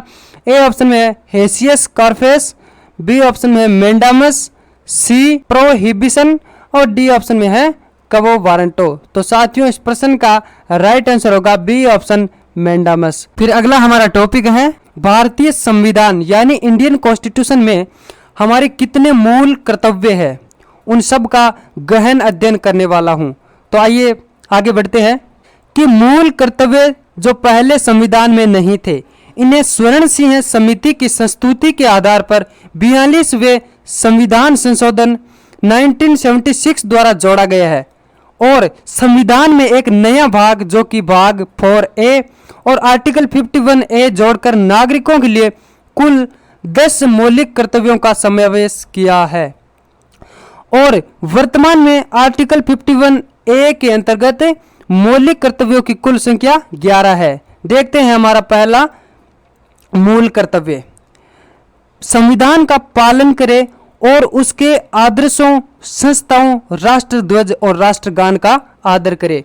और दूसरा हमारा मूल कर्तव्य है स्वतंत्रता के लिए हमारे राष्ट्रीय आंदोलन को प्रेरित करने वाले उच्च आदर्शों को हृदय में संजोए रखे और उनका पालन करे। देखते हैं तीसरा फंडामेंटल ड्यूटीज, भारत की प्रभुता, एकता, अखंडता की रक्षा करे और उसे अक्षुण्ण रखे।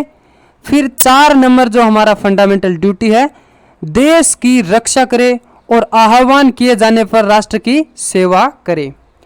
5 नंबर हमारा मूल कर्तव्य है भारत के सभी लोगों में समरसता और सम्मान भातृत्व की भावना का निर्माण करे, जो धर्म, भाषा और प्रदेश या वर्ग में आधारित सभी भेदभाव से परे हो, यानी सभी भेदभाव से वो अलग हो।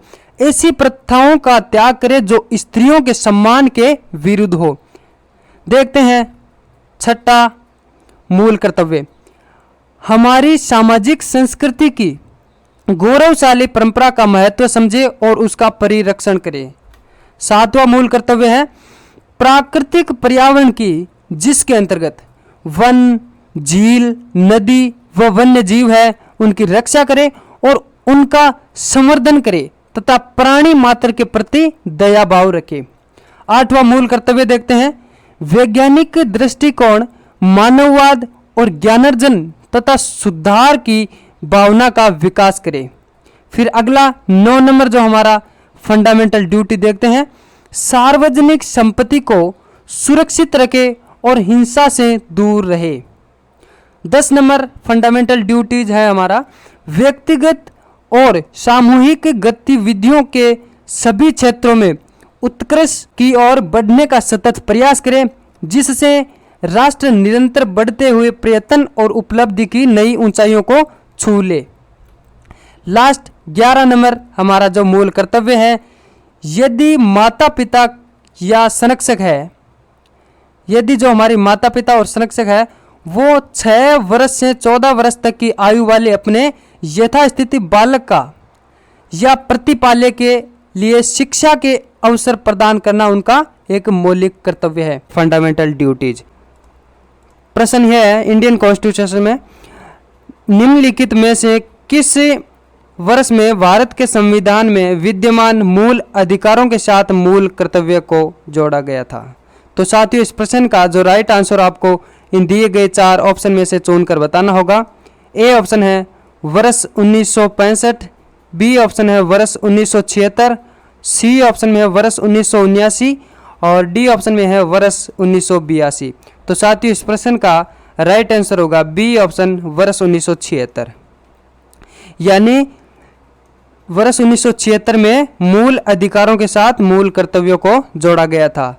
चलिए देखते हैं अगला प्रश्न, निम्नलिखित में से किस एक वर्ष में सूचना का अधिकार अधिनियम प्रभावी हुआ था? तो साथियों, इस प्रश्न का आपको राइट आंसर इन दिए गए 4 ऑप्शन में से देना होगा, जिसमें पहला ऑप्शन है वर्ष 2003, बी ऑप्शन है वर्ष 2004, सी वर्ष 2005 और डी ऑप्शन में दे रखा है हमें वर्ष 2006। तो साथियों, इस प्रश्न का राइट आंसर होगा सी ऑप्शन वर्ष 2005। अगला प्रश्न देखते हैं, भारत की प्रभुता, एकता और अखंडता की रक्षा करे और उसे अक्षुण्ण रखे, यह बंद किस में किया गया है?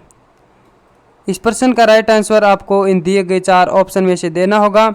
ए ऑप्शन है संविधान की उद्देशिका, बी ऑप्शन राज्य की नीति के निर्देशक तत्व और सी मूल अधिकार और डी ऑप्शन में मूल कर्तव्य यानी फंडामेंटल ड्यूटीज। तो साथियों, इस प्रश्न का राइट आंसर होगा डी ऑप्शन मूल कर्तव्य। चलिए देखते हैं अगला प्रश्न, सरदार स्वर्ण सिंह समिति ने कुल कितने मूल कर्तव्यों को यानी कितने मूल कर्तव्यों को संविधान में शामिल करने की सिफारिश की थी? तो साथियों, इस प्रश्न का राइट आंसर आपको इन दिए गए 4 ऑप्शन में से देना होगा। ऑप्शन है ए ऑप्शन में 10, बी ऑप्शन में 12 और सी में 11 और डी ऑप्शन में है 8। तो साथियों, इस प्रश्न का जो राइट आंसर होगा डी ऑप्शन 8। अगला प्रश्न देखते हैं, भारतीय संविधान में मौलिक कर्तव्यों की यानी फंडामेंटल ड्यूटीज की सूची निम्नलिखित में से किस भाग के रूप में जोड़ी गई थी?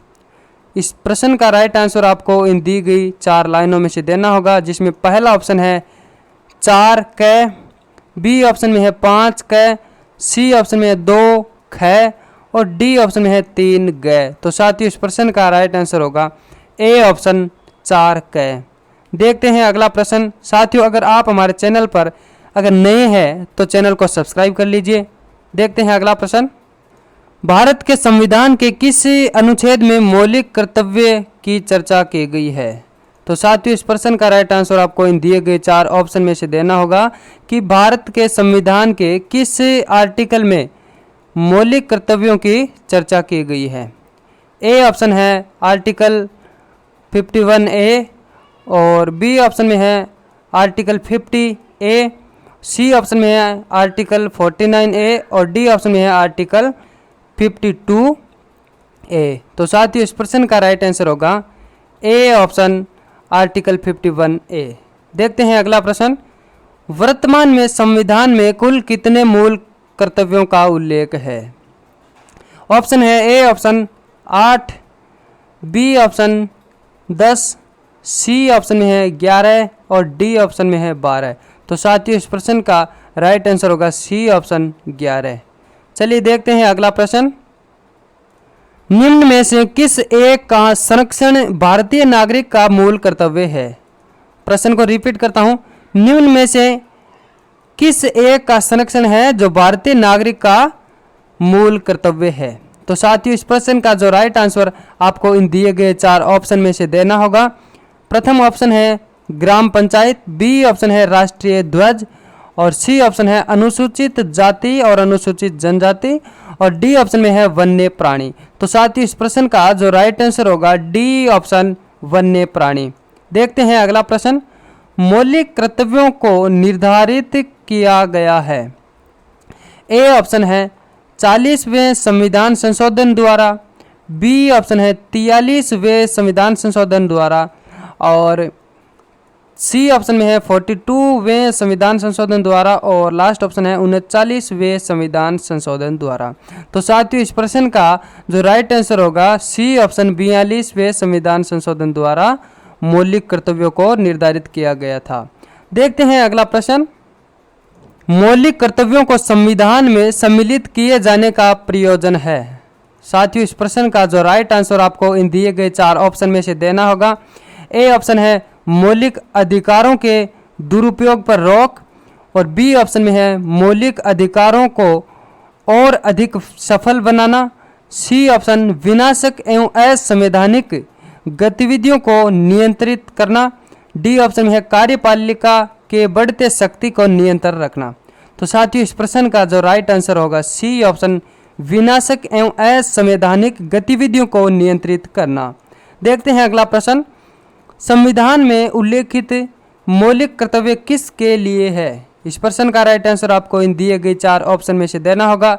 ए ऑप्शन है सभी व्यक्तियों के लिए, बी ऑप्शन सभी नागरिकों के लिए और सी ऑप्शन में है केवल गैर नागरिकों के लिए और डी ऑप्शन में है केवल केंद्रीय व राज्य के कर्मचारियों के लिए। तो साथियों इस प्रश्न का जो राइट आंसर होगा बी ऑप्शन सभी नागरिकों के लिए।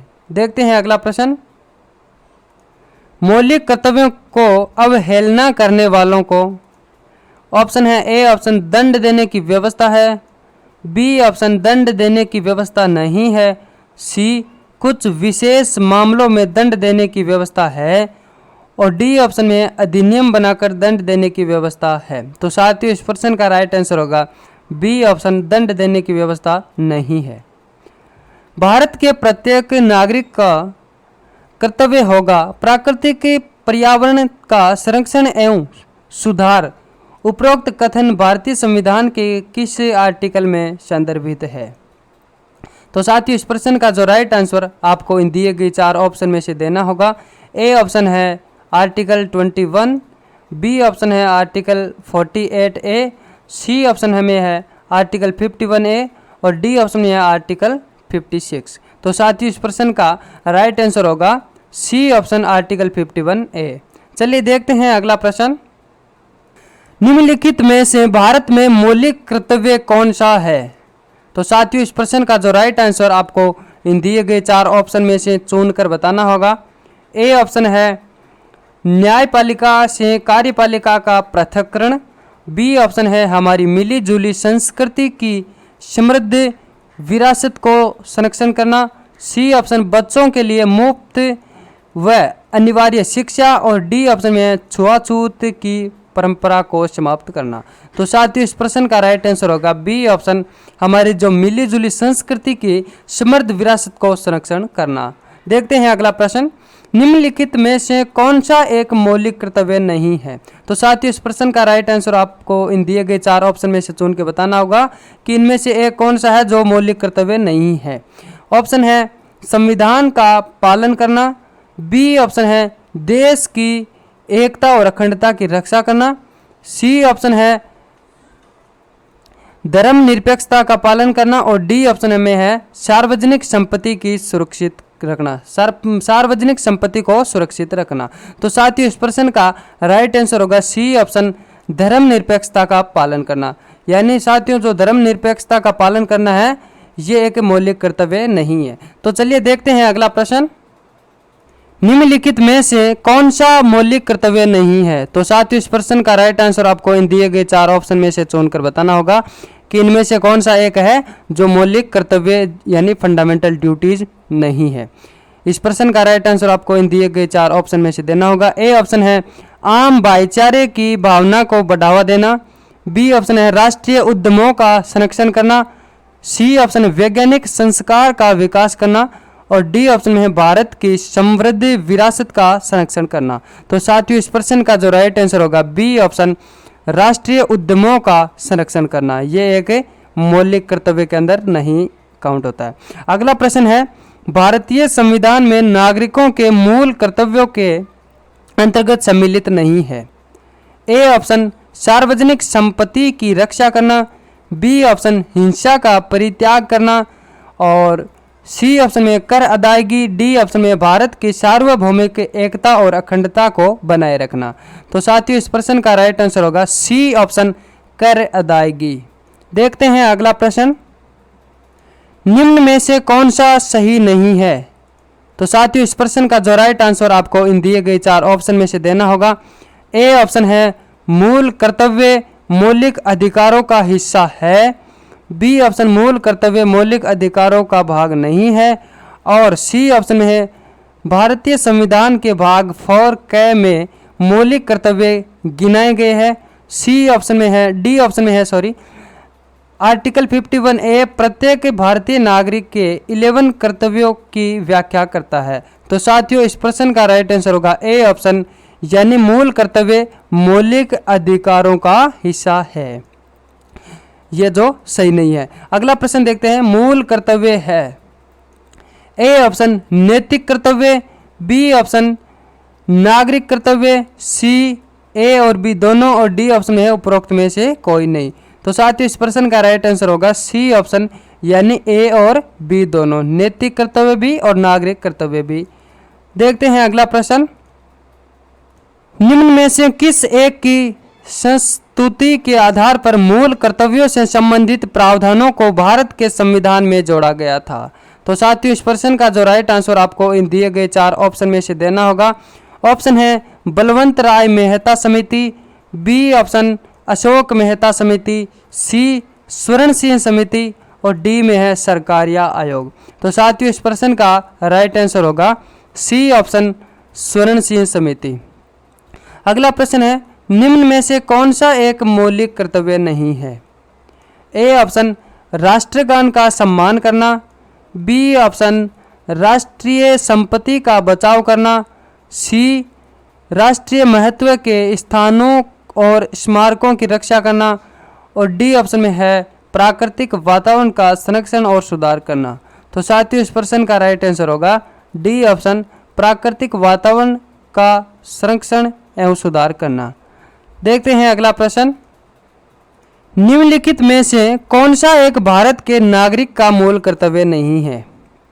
ए ऑप्शन है वैज्ञानिक मनोदशा, मानवतावाद तथा जांच में सुधार का भाव विकसित करना और बी ऑप्शन में है जन संपत्ति की रक्षा तथा हिंसा का संत्याग करना, सी ऑप्शन में भारत की प्रभुसत्ता एकता एवं अखंडता को बनाए रखना तथा उसकी रक्षा करना और डी ऑप्शन में है परिवार नियोजन अपनाना एवं जनसंख्या नियंत्रण करना।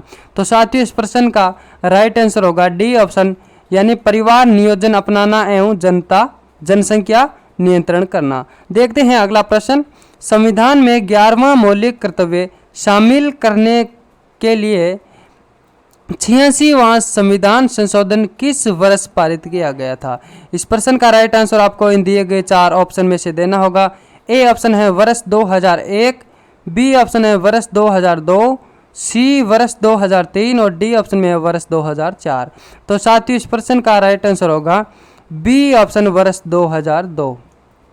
देखते हैं अगला प्रश्न, भारतीय संविधान के अंतर्गत निम्नलिखित में से कौन सा मूल कर्तव्य नहीं है? तो साथियों इस प्रश्न का जो राइट आंसर आपको इन दिए गए 4 ऑप्शन में से चुनकर बताना होगा।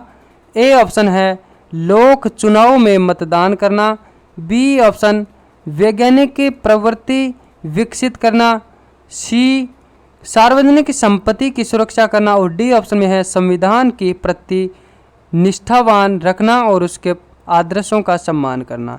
तो साथियों इस प्रश्न का जो राइट आंसर होगा वो है ए ऑप्शन, लोक चुनाव में मतदान करना। ये एक मूल कर्तव्य के अंदर नहीं माना जाता है।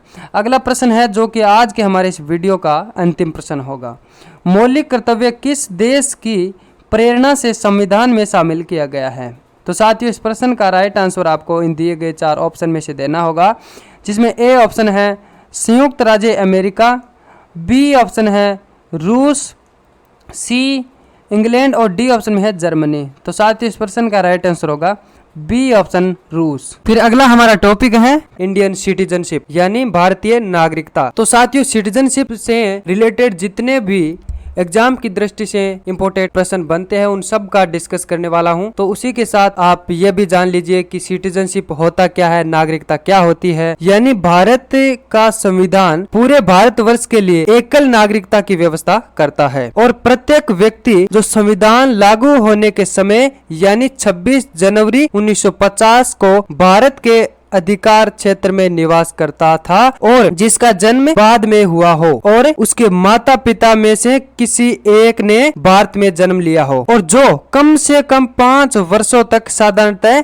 भारत में रह रहा हो वह भारत का नागरिक हो गया है। तो चलिए देखते हैं आज के हमारी इस इम्पोर्टेंट टॉपिक का पहला प्रश्न। तो पहला प्रश्न यह है कि भारत की नागरिकता निम्नलिखित में से किस प्रकार से प्राप्त की जा सकती है? तो साथियों इस प्रश्न का राइट आंसर आपको इन दिए गए 4 ऑप्शन में से चुनकर बताना होगा। ए ऑप्शन है जन्म से, बी ऑप्शन वंशानुक्रम से, सी देशीयकरण से और डी ऑप्शन है ये सभी। तो साथियों जो भारत की नागरिकता है वो जन्म से भी प्राप्त की जा सकती है और बी ऑप्शन में है वंशानुक्रम से भी कर जा सकती है और सी ऑप्शन में है देशीयकरण से भी की जा सकती है। तो ये तीनों बिंदु है, तीनों बिंदु से भारतीय नागरिकता है जो प्राप्त की जा सकती है। इसलिए इस प्रश्न का राइट आंसर होगा डी ऑप्शन ये सभी। देखते हैं अगला प्रश्न कि भारत में रहने वाला ब्रिटिश नागरिक जो किस बात का दावा नहीं कर सकता है? तो साथियों इस प्रश्न का राइट आंसर आपको इन दिए गए 4 ऑप्शन में से चुनकर बताना होगा।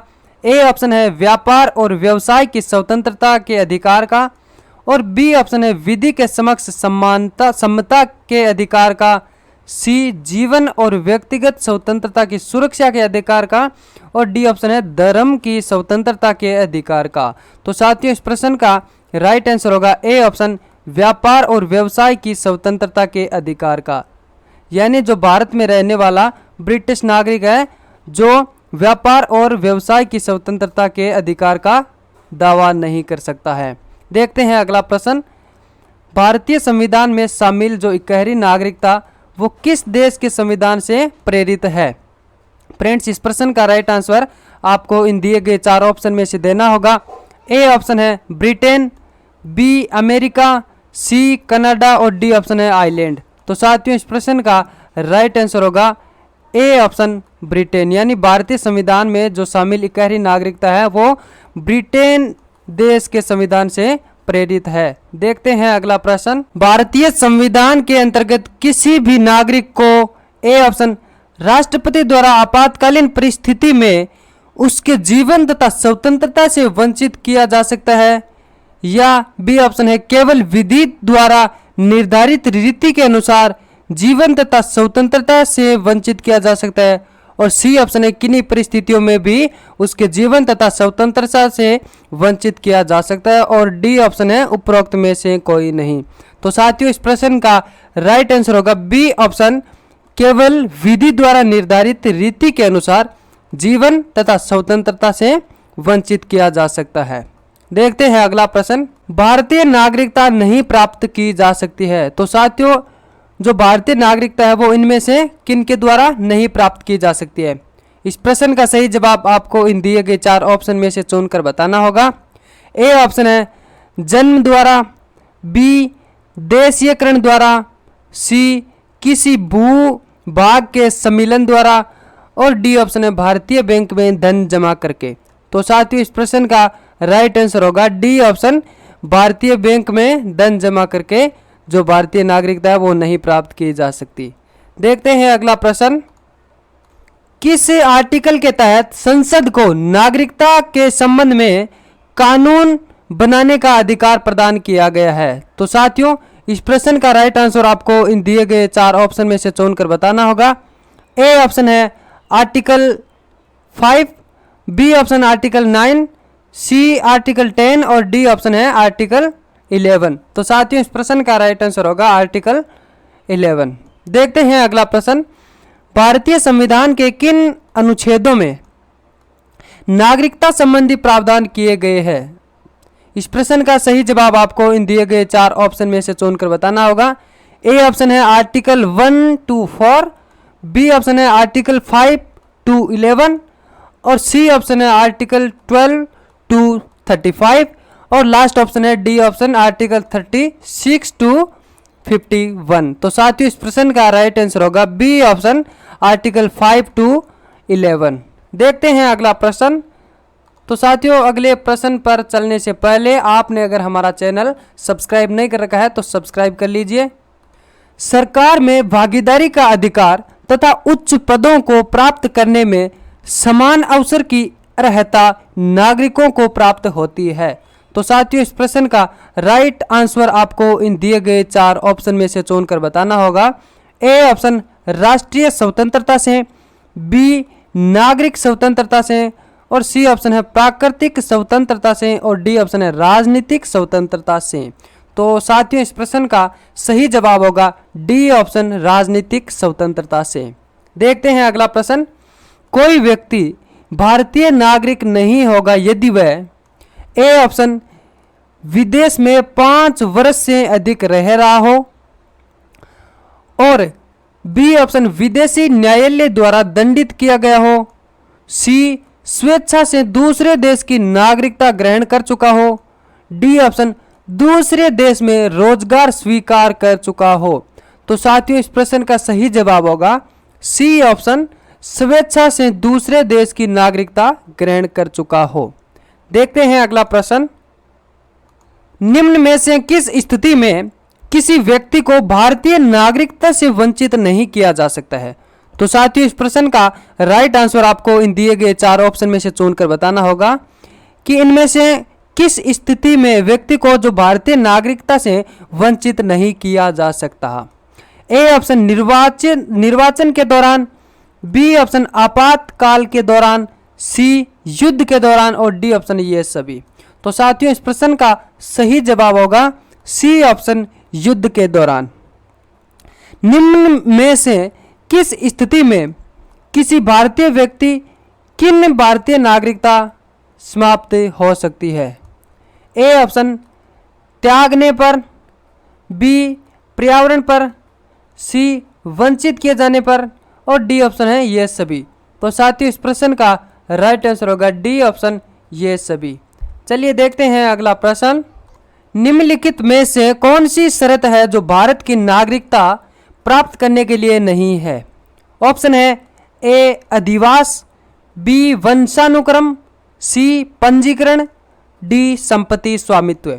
तो फ्रेंड्स, इस प्रश्न का राइट आंसर होगा डी ऑप्शन संपत्ति स्वामित्व। अगला प्रश्न है, किस देश में दोहरी नागरिकता का सिद्धांत स्वीकार किया गया है? इस प्रश्न का सही जवाब आपको इन दिए गए 4 ऑप्शन में से चुनकर बताना होगा कि किस देश में दोहरी नागरिकता का सिद्धांत स्वीकार किया गया है। ऑप्शन है A option Bharat, B Canada, C Australia, D संयुक्त राज्य अमेरिका। तो साथियों, इस प्रश्न का राइट आंसर होगा डी ऑप्शन संयुक्त राज्य अमेरिका। देखते हैं अगला प्रश्न। भारत की नागरिकता प्राप्त करने तथा समाप्त करने से संबंधित विस्तृत प्रावधान है। तो साथियों, इस प्रश्न का राइट आंसर आपको इन दिए गए 4 ऑप्शन में से चुनकर बताना होगा। ए ऑप्शन भारतीय स्वतंत्रता अधिनियम 1947 में उपलब्ध है, बी स्थायी सरकार द्वारा वर्ष 1946 में जारी किए गए आदेश में उपलब्ध है, सी संविधान के भाग 7 में दिए गए हैं और डी ऑप्शन है वर्ष 1955 में भारतीय संसद द्वारा पारित अधिनियम में उपलब्ध है। तो साथियों, इस प्रश्न का राइट आंसर होगा डी ऑप्शन वर्ष 1955 में भारतीय संसद द्वारा पारित अधिनियम में उपलब्ध है। देखते हैं अगला प्रश्न। नागरिकता संशोधन अधिनियम 1992 के अनुसार ए ऑप्शन किसी भी बच्चे को भारत में जन्म लेने के कारण स्वतः भारतीय नागरिकता नहीं दी जाएगी। बी ऑप्शन भारतीय पुरुष से विवाह करने वाली विदेशी महिला को भारतीय नागरिकता प्राप्त करने का अधिकार मिला। सी भारत के बाहर पैदा होने वाले बच्चों को यदि उसकी मां भारतीय है तो उसे भारतीय नागरिकता प्राप्त होगी। और डी ऑप्शन उपरोक्त सभी। तो साथियों इस प्रश्न का राइट आंसर होगा सी ऑप्शन, यदि भारत के बाहर पैदा होने वाले बच्चों को यदि उसकी मां अगर भारतीय है तो उसे भारतीय नागरिकता प्राप्त होगी। देखते हैं अगला प्रश्न, कितने वर्षों तक लगातार बाहर रहने पर नागरिकता समाप्त हो जाती है। तो साथियों इस प्रश्न का राइट आंसर आपको इन दिए गए 4 ऑप्शन में से चुनकर बताना होगा। ए ऑप्शन है 3 वर्ष, बी 5 वर्ष, सी 7 वर्ष और डी ऑप्शन है 9 वर्ष। तो साथियों इस प्रश्न का राइट आंसर होगा सी ऑप्शन 7 वर्ष। देखते हैं अगला प्रश्न, ऐसे सभी व्यक्ति जिन्होंने या उसके पश्चात भारत में जन्म ग्रहण किया हो उन्हें जन्मजात भारतीय नागरिक समझा जाएगा। तो साथियों इस प्रश्न का राइट आंसर आपको इन दिए गए 4 ऑप्शन में से चुन के बताना होगा। ए ऑप्शन 15 अगस्त 1947, बी ऑप्शन 1 जनवरी 1949, सी 26 जनवरी 1950 और डी ऑप्शन है 15 अगस्त 1950। तो साथियों इस प्रश्न का राइट आंसर होगा सी ऑप्शन 26 जनवरी 1950। देखते हैं अगला प्रश्न, भारतीय संविधान के अंतर्गत भारत के नागरिकों को वे कौन से अधिकार प्राप्त है जो गैर नागरिकों को नहीं है। इस प्रश्न का सही जवाब आपको इन दिए गए 4 ऑप्शन में से चुनकर बताना होगा। ए ऑप्शन कुछ सार्वजनिक पदों की पात्रता, बी संसद एवं विधान मंडल के सदस्य होने का अधिकार, सी आर्टिकल 15, 16 एवं 19 द्वारा प्रदत्त मौलिक अधिकार और डी ऑप्शन है उपरोक्त सभी। तो साथियों इस प्रश्न का राइट आंसर होगा डी ऑप्शन उपरोक्त सभी। देखते हैं अगला प्रश्न, 26 जनवरी 1950 को या उसके बाद अगर पंजाब में पैदा हुआ व्यक्ति नागरिक कहाँ का होगा। तो साथियों इस प्रश्न का राइट आंसर आपको इन दिए गए 4 ऑप्शन में से चुनकर बताना होगा। ए ऑप्शन पंजाब का व उसके बाद भारत का, बी ऑप्शन भारत का व उसके बाद पंजाब का, सी 18 वर्ष के बाद भारत का और डी ऑप्शन है भारत का। तो साथियों इस प्रश्न का राइट आंसर होगा डी ऑप्शन भारत का, यानी 26 जनवरी 1950 को या उसके बाद अगर पंजाब में जो व्यक्ति पैदा होता है वो नागरिक भारत का ही कहलाएगा। चलिए देखते हैं अगला प्रश्न, भारत में निम्नलिखित में से किसके पास नागरिकता के अधिकार के नियामक शक्ति है। तो साथियों इस प्रश्न का राइट आंसर आपको इन दिए गए 4 ऑप्शन में से चुनकर बताना होगा। ऑप्शन है ए संघ का मंत्रिमंडल, बी संसद, सी उच्चतम न्यायालय, डी विधि आयोग। इस प्रश्न का सही जवाब होगा बी ऑप्शन संसद। अगला प्रश्न देखते हैं, भारतीय संविधान निम्न में से कौन सी नागरिकता प्रदान करता है। इस प्रश्न का सही जवाब आपको इन दिए गए 4 ऑप्शन में से चुनकर बताना होगा। ए ऑप्शन दोहरी नागरिकता, बी एकल नागरिकता, सी ए और बी दोनों और डी ऑप्शन में है इनमें से कोई नहीं। तो साथियों इस प्रश्न का राइट आंसर होगा बी ऑप्शन एकल नागरिकता। देखते हैं अगला प्रश्न, राज्यों के अधीन पदों पर नियुक्ति के संबंध में किसके साथ भी विभेद करो की व्यवस्था की गई है।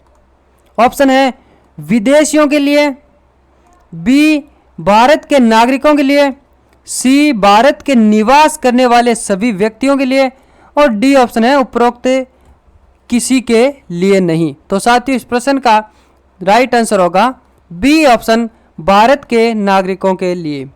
अगला प्रश्न है, किसी भारतीय नागरिक को गिरफ्तार के संबंध में क्या संरक्षण प्राप्त है। ऑप्शन है उसे गिरफ्तारी के कारणों से यथाशीघ्र अवगत कराया जाएगा, बी ऑप्शन उसे अपने विधि व्यवसाय से परामर्श करने और प्रतिरक्षा प्राप्त करने का अधिकार होगा। सी, उसे 24 घंटे के भीतर मजिस्ट्रेट के समक्ष पेश किया जाएगा। और डी ऑप्शन है उपरोक्त सभी। तो साथियों इस प्रश्न का राइट आंसर होगा डी ऑप्शन उपरोक्त सभी। देखते हैं अगला प्रश्न। भारतीय नागरिकता अधिनियम 1955 में पहली बार शोधन कब किया गया था? तो साथियों इस प्रश्न का जो राइट आंसर आपको इन दिए गए 4 ऑप्शन में से चुन के बताना होगा कि जो भारतीय नागरिकता अधिनियम 1955 में पहली बार शोधन कब किया गया था। ऑप्शन है ए वर्ष 1976 में, बी वर्ष 1980 में, सी वर्ष 1986 में और डी ऑप्शन है वर्ष 1992 में। तो फ्रेंड्स इस प्रश्न का राइट आंसर होगा सी ऑप्शन वर्ष 1986 में। अगला प्रश्न है संविधान के किस भाग में नागरिकता के विवरण दिए गए हैं?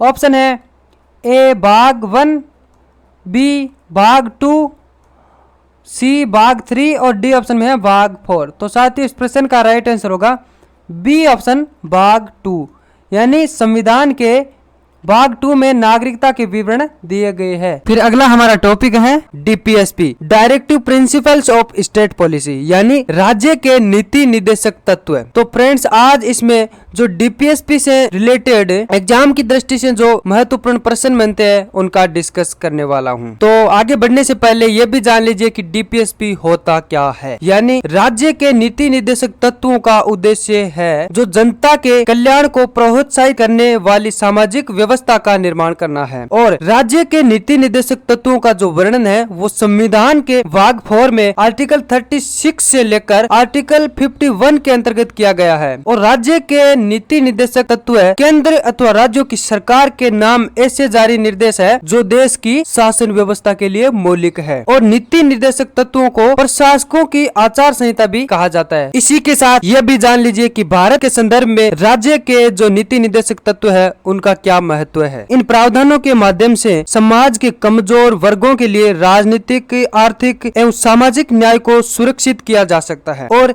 ये नागरिकों के अवसर व पदों की समानता सुनिश्चित करते हैं। ये व्यक्ति की गरिमा व राष्ट्र की एकता, अखंडता को सुनिश्चित करते हैं। और सरकार है जो नैतिक रूप से बाध्य है, न कि कानूनी रूप से, कि वह कमजोर वर्ग के हित में कोई कदम उठाए। ये प्रावधान है जो अंतर्राष्ट्रीय शांति व सुरक्षा को बढ़ावा देने में राष्ट्र की भूमिका सुनिश्चित करते हैं। तो चलिए देखते हैं आज के हमारे इस वीडियो का पहला प्रश्न।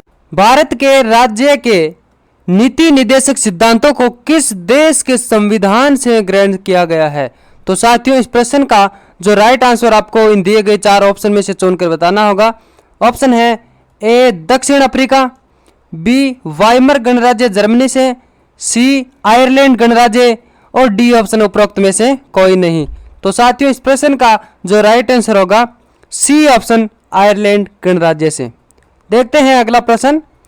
निम्नलिखित में से कौन सा नीति निर्देशक सिद्धांत है जो मूल संविधान का भाग नहीं था तथा बाद में संशोधन द्वारा संविधान में सम्मिलित किया गया है? तो साथियों इस प्रश्न का राइट आंसर आपको इन दिए गए 4 ऑप्शन में से देना होगा। ए ऑप्शन पर्यावरण को संरक्षण देना, उसे सुधारने का प्रयास करना तथा जंगलों व वन्य जीव की रक्षा करना। बी ऑप्शन व्यक्तियों तथा समूहों के बीच आय, प्रतिष्ठा, सुविधाओं और अवसरों की असमानताओं को कम करना। सी ऑप्शन उद्योगों के प्रबंधीकरण में काम करने वालों को भाग लेने का अधिकार और डी ऑप्शन है उपरोक्त सभी। तो साथियों इस प्रश्न का राइट आंसर होगा डी ऑप्शन उपरोक्त सभी। चलिए देखते हैं अगला प्रश्न। राज्य के नीति निर्देशक सिद्धांतों को लागू कराने के लिए कोई भी व्यक्ति जहां का नागरिक हो वो क्या कर सकता है, क्या नहीं कर सकता? तो साथियों इस प्रश्न का राइट आंसर आपको इन दिए गए 4 ऑप्शन में से चुनकर बताना होगा। ए ऑप्शन है कि वो सर्वोच्च न्यायालय के पास जा सकता है, या बी ऑप्शन में उच्च न्यायालय के पास जा सकता है, सी ऑप्शन ए और बी दोनों के पास जा सकता है, यानी सर्वोच्च न्यायालय और उच्च न्यायालय दोनों के पास जा सकता है, या फिर किसी भी अदालत के पास नहीं जा सकता। तो साथियों इस प्रश्न का राइट आंसर होगा डी ऑप्शन, यानी वो व्यक्ति है जो किसी भी अदालत के पास नहीं जा सकता है। अगला प्रश्न देखते हैं।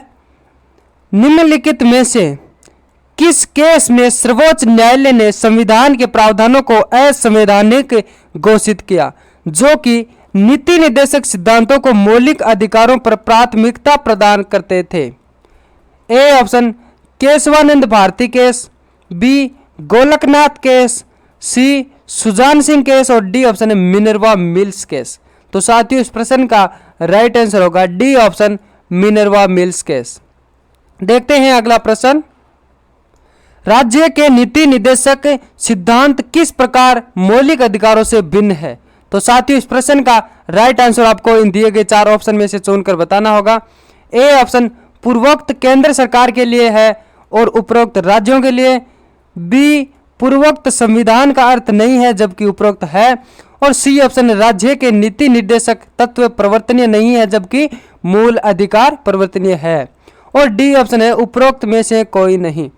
तो फ्रेंड्स इस प्रश्न का सही जवाब होगा सी ऑप्शन, राज्य के नीति निर्देशक तत्व परिवर्तनीय नहीं है जबकि मूल अधिकार परिवर्तनीय है।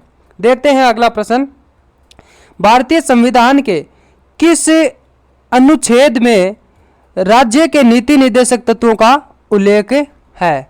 तो साथियों ये मैंने आपको बताया था कि भारतीय संविधान में संविधान के भाग 4 में राज्य के नीति निर्देशक तत्व का उल्लेख मिलता है। तो साथियों इस प्रश्न का राइट आंसर आपको इन दिए गए 4 ऑप्शन में से चुनकर बताना होगा। ए ऑप्शन आर्टिकल 33 से 46 और बी ऑप्शन आर्टिकल 34 से 48, सी ऑप्शन आर्टिकल 36 से 51 और डी ऑप्शन है आर्टिकल 34 से 52। तो साथियों इस प्रश्न का राइट आंसर होगा सी ऑप्शन आर्टिकल 36 से 51। तो साथियों मैंने ये आपको बताया था कि भारतीय संविधान में राज्य के जो नीति निर्देशक तत्व है उनका उल्लेख संविधान के भाग 4 में आर्टिकल 36 से लेकर 51 तक इनका उल्लेख है जो हमें देखने को मिलता है। चलिए देखते हैं अगला प्रश्न, निम्न में से राज्य के नीति निर्देशक सिद्धांत कौन सा है? तो साथियों इस प्रश्न का राइट आंसर आपको इन दिए गए 4 ऑप्शन में से चुनकर बताना होगा। ए ऑप्शन संविधान की सर्वोच्चता स्थापित करना चाहते हैं, बी न्यायपालिका को सुदृढ़ करना चाहते हैं, सी तानाशाही व्यवस्था पर अंकुश लगाना चाहते हैं और डी ऑप्शन संविधान को सामाजिक परिवर्तन का उपकरण बनाना चाहते हैं। तो साथियों इस प्रश्न का राइट आंसर होगा डी ऑप्शन संविधान की सामाजिक परिवर्तन का उपकरण बनाना चाहते हैं। अगला प्रश्न देखते हैं, निर्देशक तत्व क्या है? ऑप्शन है ए ऑप्शन निर्देशक तत्व वाद योग्य है, या बी में है वाद योग्य नहीं अपरिवर्तनीय है, सी कठोर और डी ऑप्शन है लचीले। तो साथियों इस प्रश्न का राइट आंसर होगा बी ऑप्शन वाद योग्य नहीं अपरिवर्तनीय है।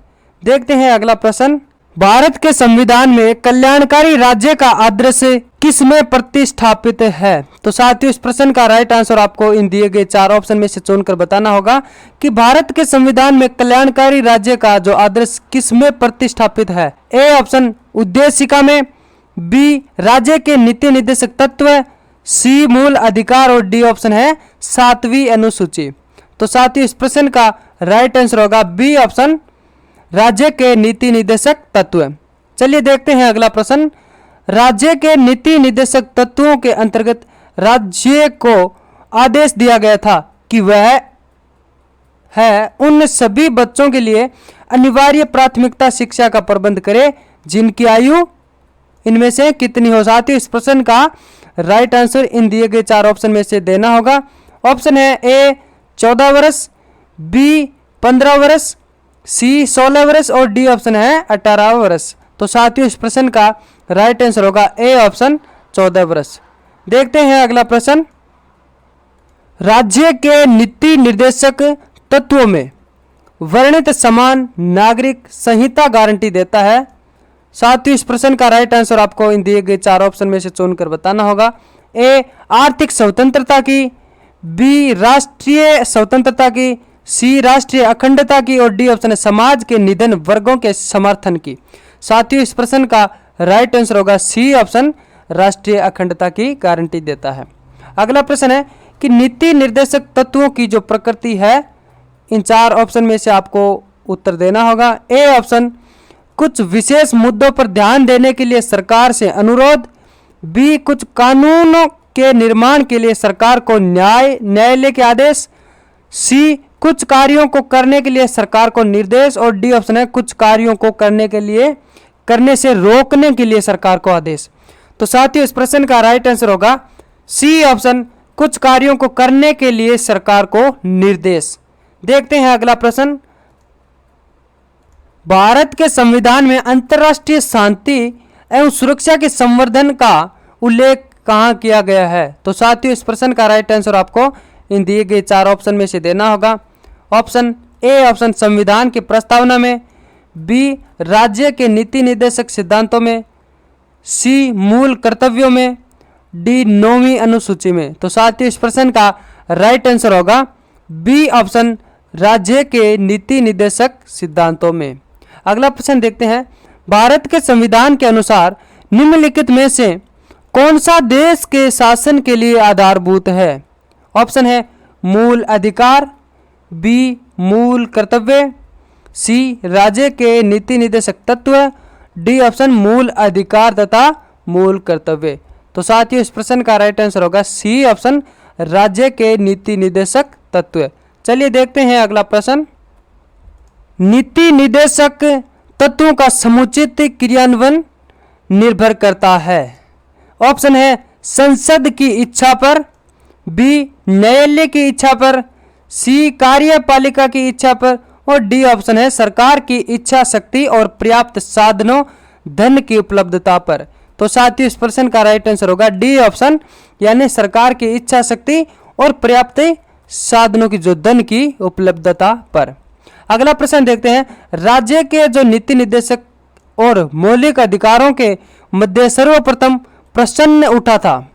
ए ऑप्शन कामेश्वर सिंह बनाम बिहार राज्य में, बी बेलाबार बनाम पश्चिम बंगाल राज्य में, सी चंपाकम दोराई बनाम मद्रास राज्य में, और डी ऑप्शन सज्जन सिंह बनाम राजस्थान राज्य में। तो साथियों इस प्रश्न का राइट आंसर होगा सी ऑप्शन, चंपाकम दोराई बनाम मद्रास राज्य में। चलिए देखते हैं अगला प्रश्न। राज्य के नीति निर्देशक तत्व को सामाजिक क्रांति का दस्तावेज भी कहा जाता है। संविधान का कौन सा आर्टिकल इसकी ओर इंगित करता है? तो साथियों इस प्रश्न का राइट आंसर आपको इन दिए गए 4 ऑप्शन में से चुन के बताना होगा। A article 38, B article 49, C article 50 और डी ऑप्शन है आर्टिकल 51। तो साथियों इस प्रश्न का राइट आंसर होगा ए ऑप्शन, आर्टिकल 38। अगला प्रश्न देखते हैं। भारत सरकार अधिनियम 1935 में अंतर्निहित अनुदेश पत्र वर्ष 1950 में भारत के संविधान के किस रूप में सन्निविष्ट किया गया? ऑप्शन है मूल अधिकार, बी राज्य के नीति निर्देशक तत्व, और सी राज्य की कार्यपालिका शक्ति का विचार, और डी ऑप्शन है भारत सरकार का कार्य संचालन। तो साथियों देखिए इस प्रश्न का राइट आंसर होगा बी ऑप्शन, राज्य के नीति निर्देशक तत्व। देखते हैं अगला प्रश्न। संविधान के किस संशोधन अधिनियम ने राज्य के नीति निर्देशक तत्वों को मौलिक अधिकारों की अपेक्षा अधिक प्रभावशाली बनाया था? तो साथियों इस प्रश्न का राइट आंसर आपको इन दिए गए 4 ऑप्शन में से चुनकर बताना होगा। ए ऑप्शन 42वें संविधान संशोधन ने, बी 46वें संविधान संशोधन ने, सी 44वें संविधान संशोधन ने, और डी ऑप्शन है 45वें संविधान संशोधन ने। तो साथियों इस प्रश्न का राइट आंसर होगा ए ऑप्शन, 42वें संविधान संशोधन ने।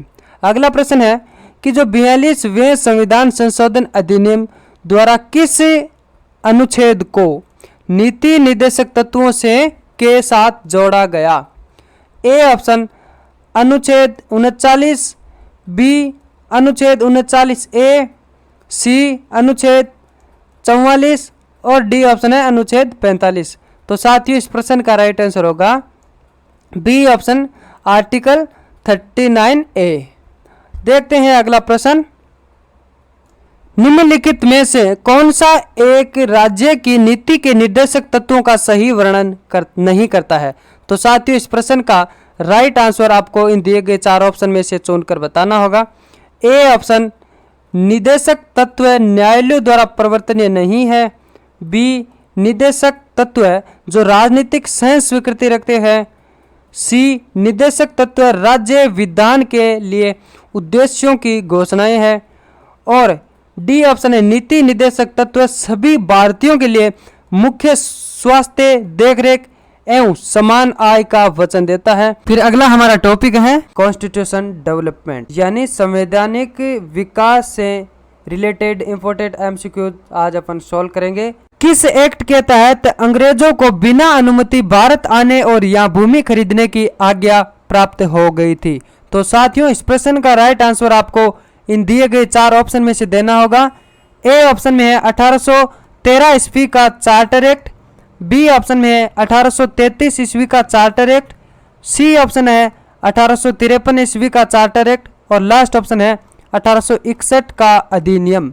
तो साथियों, इस प्रश्न का राइट आंसर होगा बी ऑप्शन 1833 ईस्वी का चार्टर एक्ट। देखते हैं अगला प्रश्न। 1833 ईस्वी के चार्टर एक्ट के समय भारत में गवर्नर जनरल कौन था? ऑप्शन है Lord Hastings. B option Lord William Bentinck. C option Lord Auckland. और डी ऑप्शन में है इनमें से कोई नहीं। तो साथियों, इस प्रश्न का राइट आंसर होगा B option Lord William Bentinck. देखते हैं अगला प्रश्न। 1813 ईस्वी के चार्टर एक्ट के विषय में कौन सा विकल्प है जो असत्य है? तो साथियों, इस प्रश्न का राइट आंसर आपको इन दिए गए 4 ऑप्शन में से चुनकर बताना होगा। ए ऑप्शन में है इसमें भारत में दास प्रथा को अवैध घोषित कर दिया गया कंपनी के द्वारा। और बी ऑप्शन है व्यापारिक एकाधिकार को पूर्णतः समाप्त कर दिया गया। सी ऑप्शन है बंगाल के गवर्नर जनरल को भारत का गवर्नर जनरल कहा जाने लगा। और लास्ट ऑप्शन है डी ऑप्शन में मद्रास और बंबई को कानून बनाने की शक्ति प्रदान की गई। तो साथियों, इस प्रश्न का सही जवाब होगा डी ऑप्शन, यानी मद्रास और बंबई को कानून बनाने की शक्ति प्रदान की गई। देखते हैं अगला प्रश्न। 1853 ईस्वी के चार्टर एक्ट में ईस्ट इंडिया कंपनी के निर्देशकों की संख्या जो 24 से घटाकर कितनी कर दी गई? इस प्रश्न का सही जवाब आपको इन दिए गए 4 ऑप्शन में से देना होगा। ए ऑप्शन है 20, बी ऑप्शन 18, सी 16 और डी ऑप्शन में है 15। तो साथियों, इस प्रश्न का राइट आंसर होगा बी ऑप्शन 18। चलिए फ्रेंड्स, देखते हैं अगला प्रश्न। भारत में कंपनी के कर्मचारियों की नियुक्ति के लिए प्रतियोगी परीक्षा की व्यवस्था किस एक्ट में की गई? तो साथियों, इस प्रश्न का राइट आंसर आपको इन दिए गए 4 ऑप्शन में से चुनकर बताना होगा। ए ऑप्शन है 1833 ईस्वी का चार्टर एक्ट। बी ऑप्शन है 1853 ईस्वी का चार्टर एक्ट। सी 1811 ईस्वी का भारतीय परिषद एक्ट। और डी ऑप्शन है 1892 ईस्वी का भारतीय परिषद एक्ट। तो साथियों, इस प्रश्न का राइट आंसर होगा बी ऑप्शन 1853 ईस्वी का चार्टर एक्ट। किस एक्ट के द्वारा ईस्ट इंडिया कंपनी को सर्वप्रथम ब्रिटिश संसद के अधीन लाया गया? ऑप्शन है 1773 ईस्वी का regulating act. B option Pitts का India act. C charter act 1793। और डी ऑप्शन है चार्टर एक्ट 1833। तो फ्रेंड्स, इस प्रश्न का राइट आंसर होगा ए ऑप्शन 1773 ईस्वी का रेगुलेटिंग एक्ट। देखते हैं अगला प्रश्न। रेगुलेटिंग एक्ट के अनुसार कोलकाता में स्थापित उच्चतम न्यायालय का क्षेत्राधिकार था। तो साथियों, इस प्रश्न का जो राइट आंसर आपको इन दिए गए 4 ऑप्शन में से देना होगा। ए ऑप्शन है बंगाल तक। बी ऑप्शन मद्रास तक। सी मुंबई तक। और डी ऑप्शन है ये सभी। तो साथियों, इस प्रश्न का राइट आंसर होगा ए ऑप्शन बंगाल तक। अगला प्रश्न देखते हैं। ईस्ट इंडिया कंपनी के व्यापारिक एवं राजनीतिक कार्यकलापों को किस एक्ट के द्वारा पृथक किया गया था? A option regulating act. B Pitt's का इंडिया एक्ट। और सी ऑप्शन है 1813 ईस्वी का चार्टर एक्ट। और लास्ट ऑप्शन है 1833 ईस्वी का चार्टर एक्ट। तो साथियों, इस प्रश्न का राइट आंसर होगा बी ऑप्शन पिट्स का इंडिया एक्ट। देखते हैं अगला प्रश्न। किस एक्ट को पारित करवाने के मुद्दे पर ब्रिटेन में पहली और आखिरी बार किसी भारतीय मुद्दे पर ब्रिटिश सरकार का पतन हो गया था? ऑप्शन है पिट्स का इंडिया एक्ट। बी ऑप्शन है 1813 ईस्वी का चार्टर एक्ट, सी ऑप्शन है 1833 ईस्वी का चार्टर एक्ट, और लास्ट ऑप्शन है डी ऑप्शन में भारतीय परिषद अधिनियम 1861। तो साथियों इस प्रश्न का राइट आंसर होगा ए ऑप्शन, पिट्स का इंडिया एक्ट। अगला प्रश्न देखते हैं, बोर्ड ऑफ कंट्रोल की स्थापना की गई थी। तो साथियों इस प्रश्न का राइट आंसर आपको इन दिए गए 4 ऑप्शन में से चुनकर बताना होगा। ए ऑप्शन 1773 के रेगुलेटिंग एक्ट से, बी ऑप्शन 1884 ईस्वी के पिट्स इंडिया एक्ट से, सी ऑप्शन 1893 ईस्वी के चार्टर एक्ट से, और डी ऑप्शन है 1881 ईस्वी के बंदोबस्त कानून से। तो साथियों इस प्रश्न का राइट आंसर होगा बी ऑप्शन, 1884 ईस्वी के पिट्स इंडिया एक्ट से बोर्ड ऑफ कंट्रोल की स्थापना की गई। चलिए देखते हैं अगला प्रश्न, 1813 ईस्वी के चार्टर एक्ट के बारे में निम्नलिखित में से कौन सा कथन सत्य है। तो साथियों इस प्रश्न का जो राइट आंसर आपको इन दी गई 4 लाइनों में से देना होगा, जिसमें ए ऑप्शन है इस एक्ट में भारत में शिक्षा पर व्यय के लिए रुपए 3 लाख का प्रावधान किया गया था, या इस एक्ट के द्वारा कंपनी के व्यापारिक एकाधिकार को पूर्णतः समाप्त कर दिया गया था, और सी ऑप्शन में इस एक्ट द्वारा ईसाई धर्म प्रचारकों को भारत में धर्म प्रचार के लिए आने की सुविधा प्राप्त हो गई थी, या डी ऑप्शन में उपरोक्त सभी। तो साथियों इस प्रश्न का सही जवाब होगा सी ऑप्शन, यानी इस एक्ट द्वारा ईसाई धर्म प्रचारकों को भारत में धर्म प्रचार के लिए आने की सुविधा प्राप्त हो गई थी। अगला प्रश्न देखते हैं, विधि सदस्य को गवर्नर जनरल की परिषद के पूर्ण सदस्य का दर्जा किस एक्ट के अनुसार दिया गया था। तो साथियों इस प्रश्न का जो राइट आंसर आपको इन दिए गए 4 ऑप्शन में से चुनकर बताना होगा। ए ऑप्शन है 1833 ईस्वी के चार्टर एक्ट द्वारा, बी ऑप्शन है 1853 ईस्वी के चार्टर एक्ट द्वारा, और सी ऑप्शन है भारतीय परिषद अधिनियम 1861 के द्वारा, और डी ऑप्शन है भारतीय परिषद अधिनियम 1909 के द्वारा। तो साथियों इस प्रश्न का जो राइट आंसर होगा बी ऑप्शन 1853 ईस्वी के चार्टर एक्ट द्वारा। देखते हैं अगला प्रश्न, 1853 ईस्वी के चार्टर अधिनियम में कंपनी का भारतीय प्रदेशों तथा राजस्व पर नियंत्रण के अधिकार को बढ़ाया गया। तो साथियों इस प्रश्न का जो राइट आंसर आपको इन दिए गए 4 ऑप्शन में से चुनकर बताना होगा। ए ऑप्शन है अगले 10 वर्षों के लिए, बी ऑप्शन अगले 20 वर्षों के लिए, सी हमेशा के लिए, और डी ऑप्शन उपरोक्त में से कोई नहीं।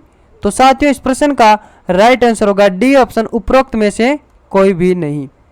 अगला प्रश्न देखते हैं, कानून निर्मात्री संस्था में सदस्यों को प्रश्न पूछने तथा बजट पर बहस करने का सीमित रूप में अधिकार किस अधिनियम द्वारा प्रदत्त किया गया था। ऑप्शन है भारतीय परिषद अधिनियम 1909 द्वारा, बी ऑप्शन है भारतीय परिषद अधिनियम 1892 द्वारा, सी ऑप्शन है भारतीय परिषद अधिनियम 1861 द्वारा, और लास्ट ऑप्शन है उपरोक्त में से कोई नहीं।